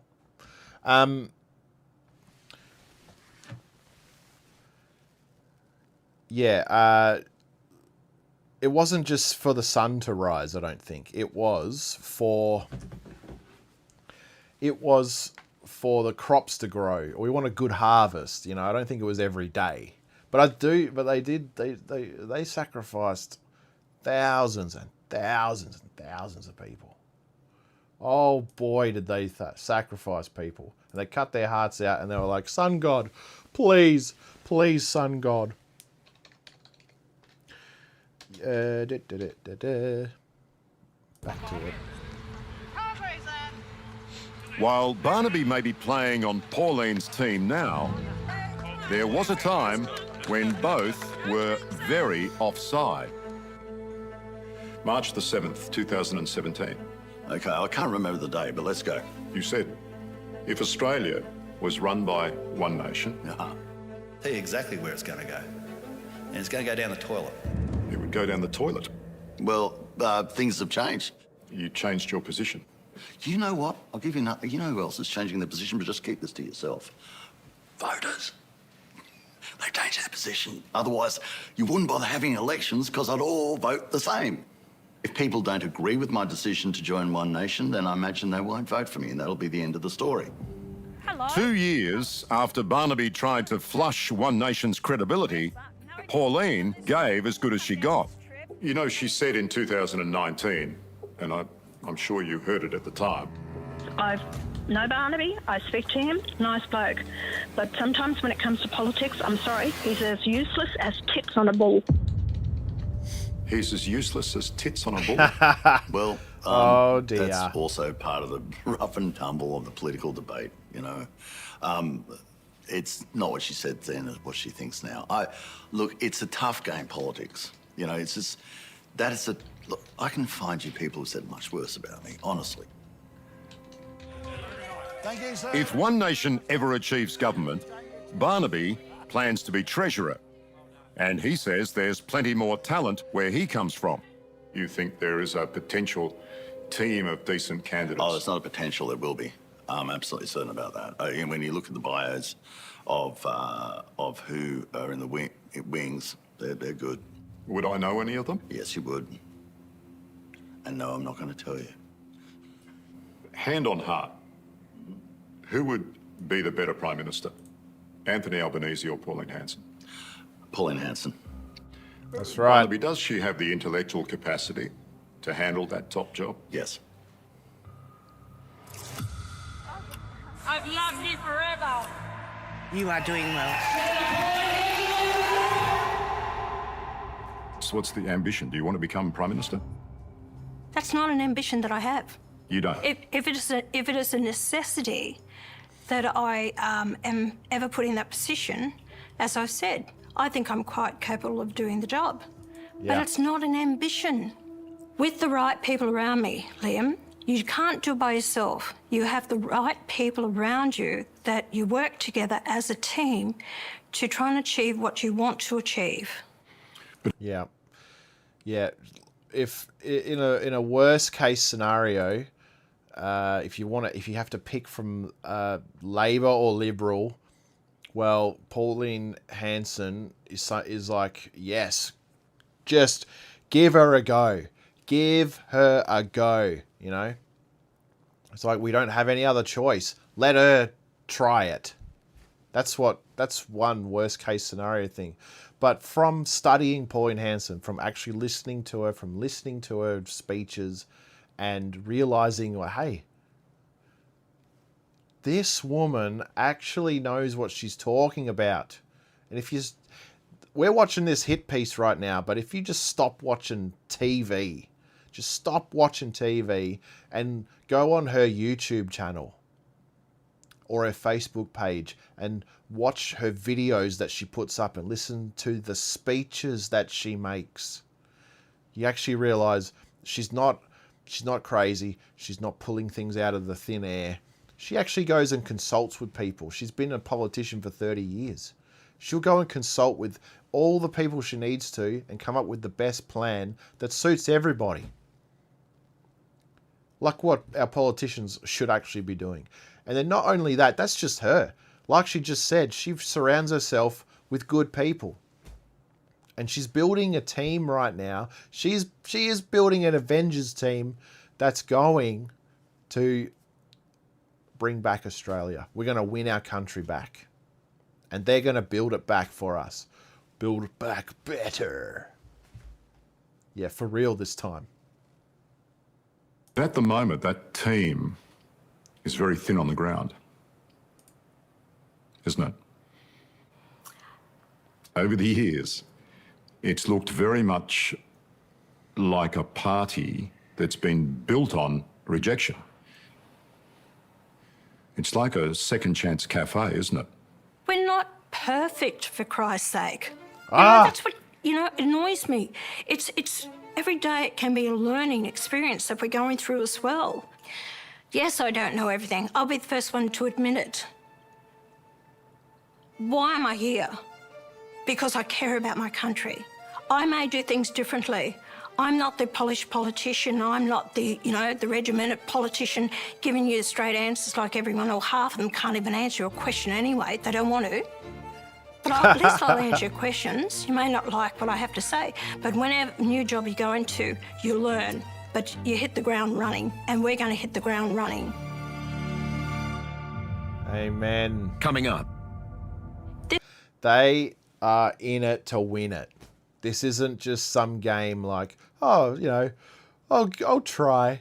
I'll see how it goes. They're in it to win it.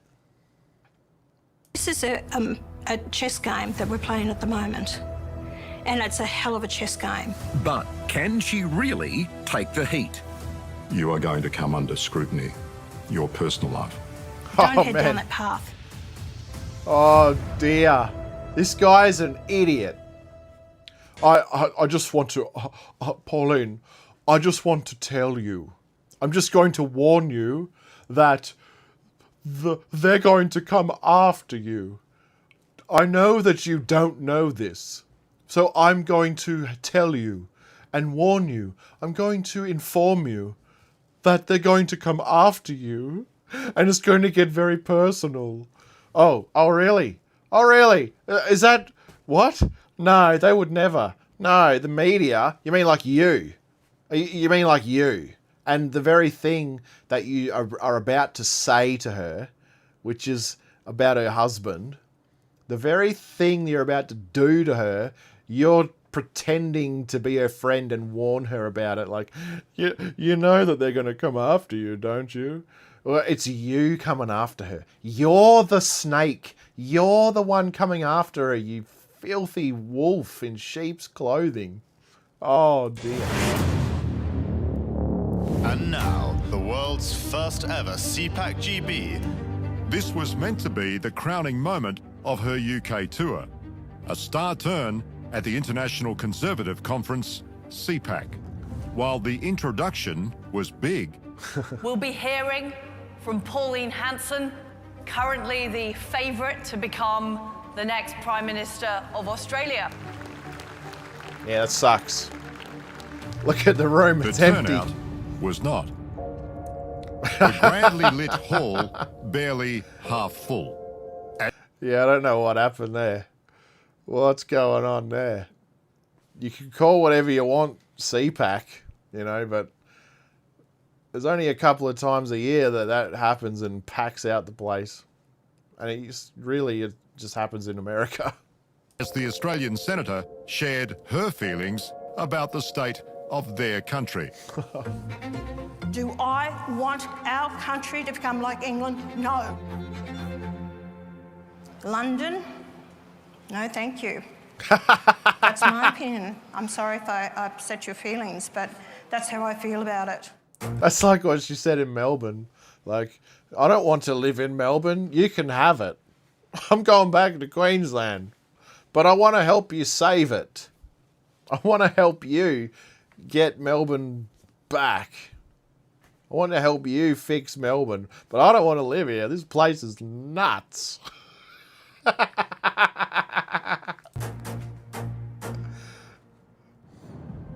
Back home, polls may be wavering, but there is no denying Pauline Hanson has mighty appeal. Hello, how are you today? You've been my hero forever. Oh, thank you. What a beautiful lady. I've lost my faith in Australia, but you keep it going, so thank you. Oh, you wouldn't believe how many people say that to her. She's like, oh, wow, another person said that to me. Why does everyone keep saying this to me? Like, you've given me hope. You've changed my outlook on Australia. I thought Australia was finished. I thought Australia was dead. I could see it. I could see it, how much it's changed, and it's dead, it's finished, it's buried, it's never coming back. Well, but wait, Pauline, you've given me faith again. You have said the things that need to be said, and I think that you could help all of us bring Australia back from the dead. That happens to her like every day. Some people say that to her. And it's true. People keep saying it because it's true. It's not like we're all mass deluded. Like, this is what the media thinks. All these crazy people, they've all drunk the Kool-Aid. How does it keep happening?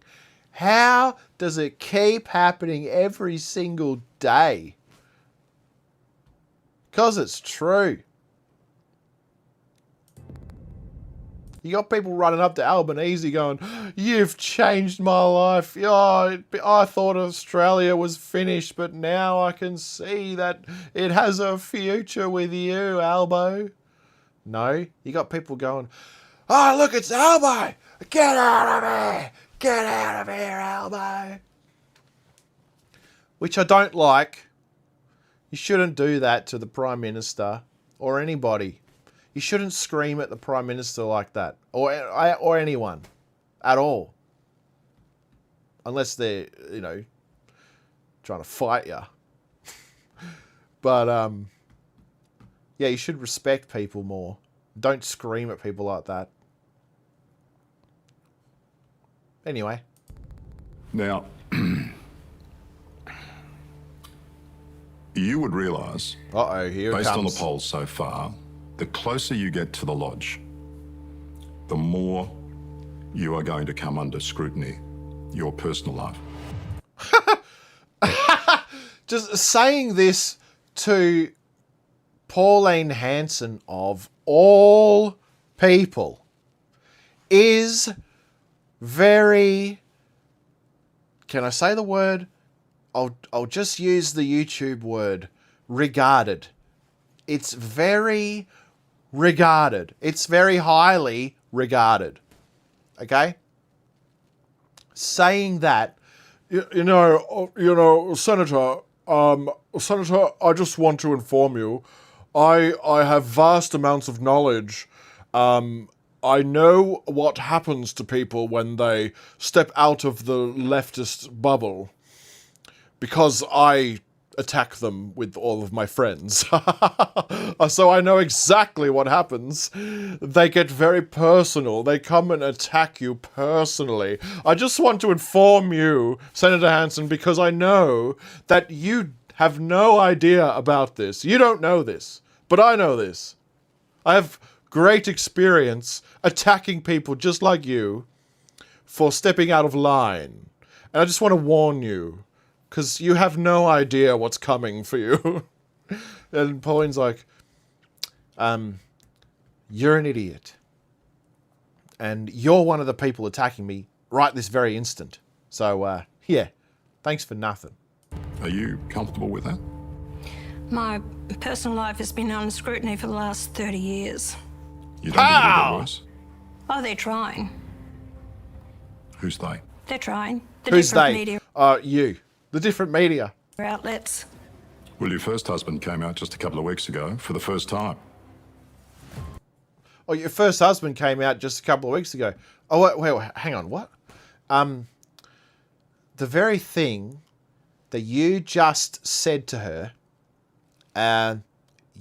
you're warning her, you're her best friend, and you're trying to help her by warning her about these horrible things that these media people, these media personalities are going to do to you. Not me.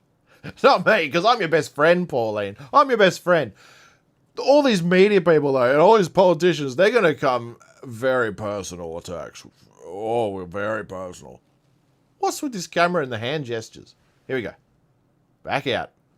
Out we go. Thanks for nothing. There we go. Pauline, I'm just here to help you. Oh, by the way, your first husband came out and said some ridiculous thing, and I'm just going to bring it up right now and, you know, see what your reaction is. I'm your friend. I'm your best friend.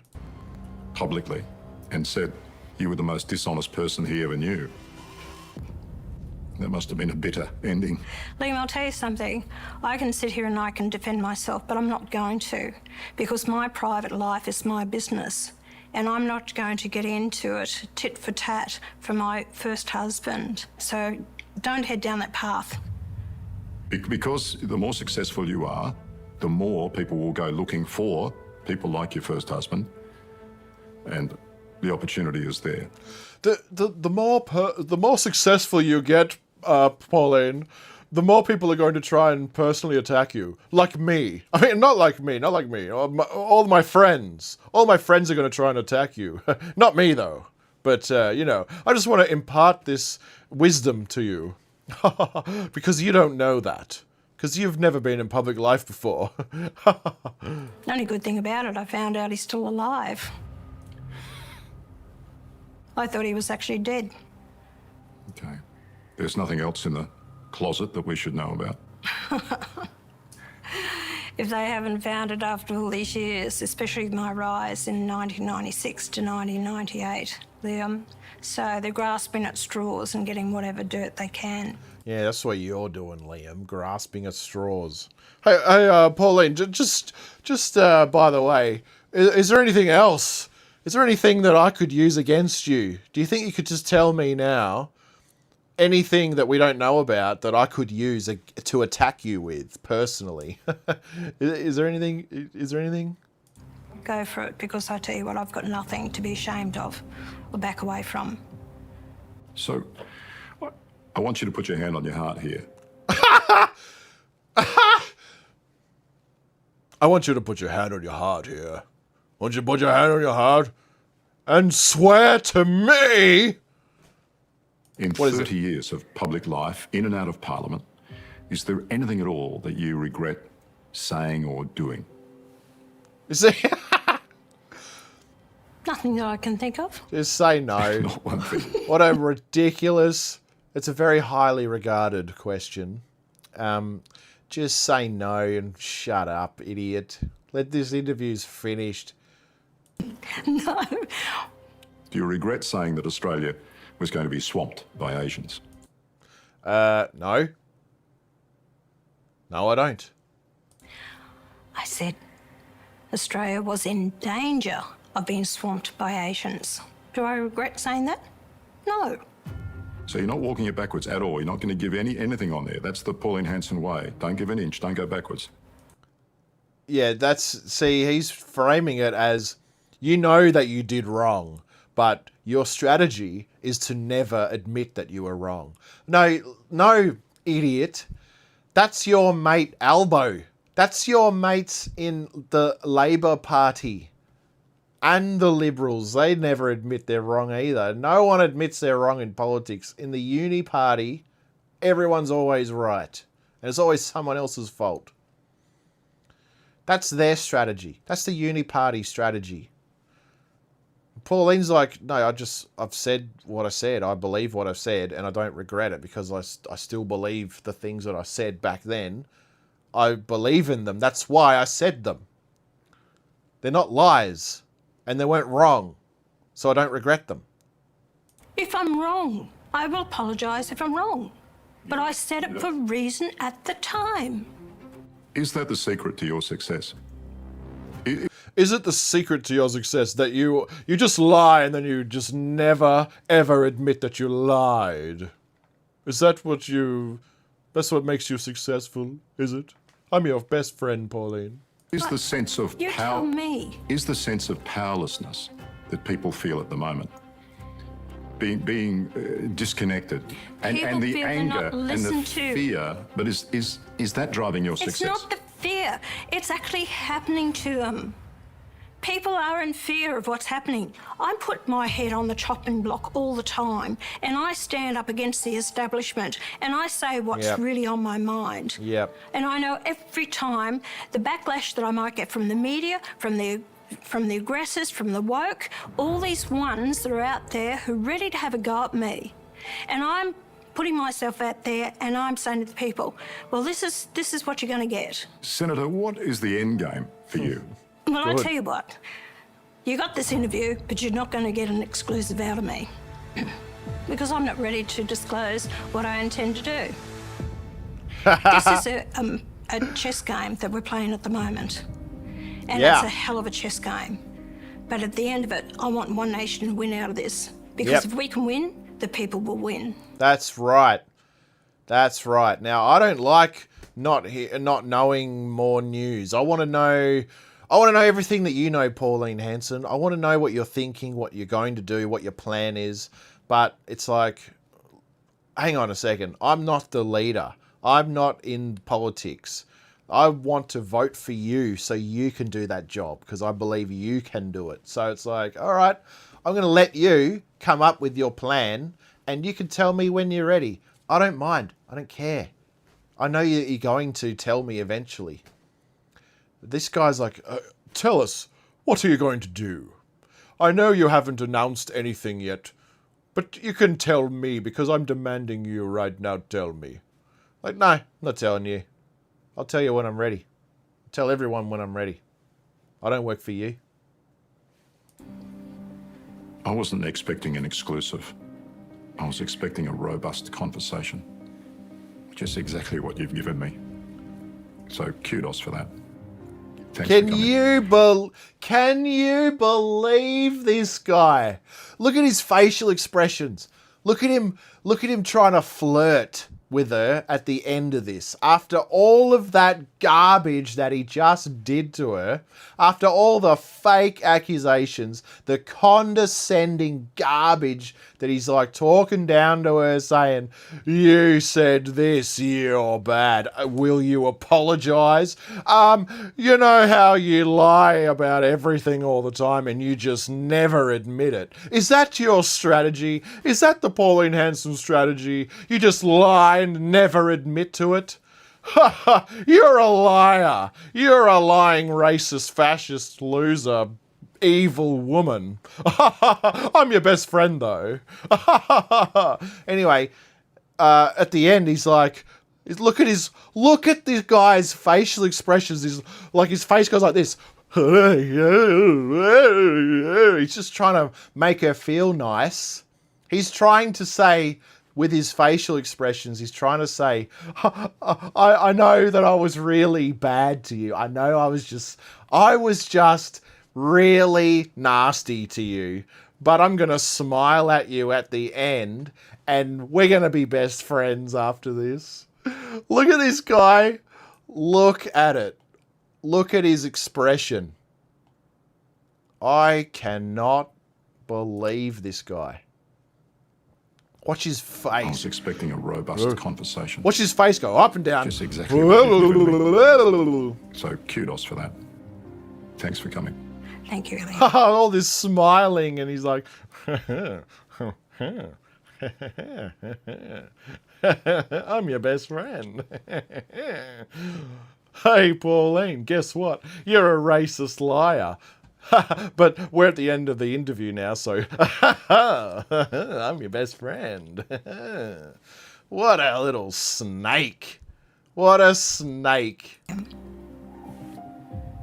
She's just like, yeah, whatever. Let's get on with this. Thanks for joining us on tonight's special edition of Spotlight. I'm Michael Usher. You guys say everything's a special edition. It's Sunday night, special edition of Spotlight again. Good night. All right, thanks for that, Spotty. Spotlight.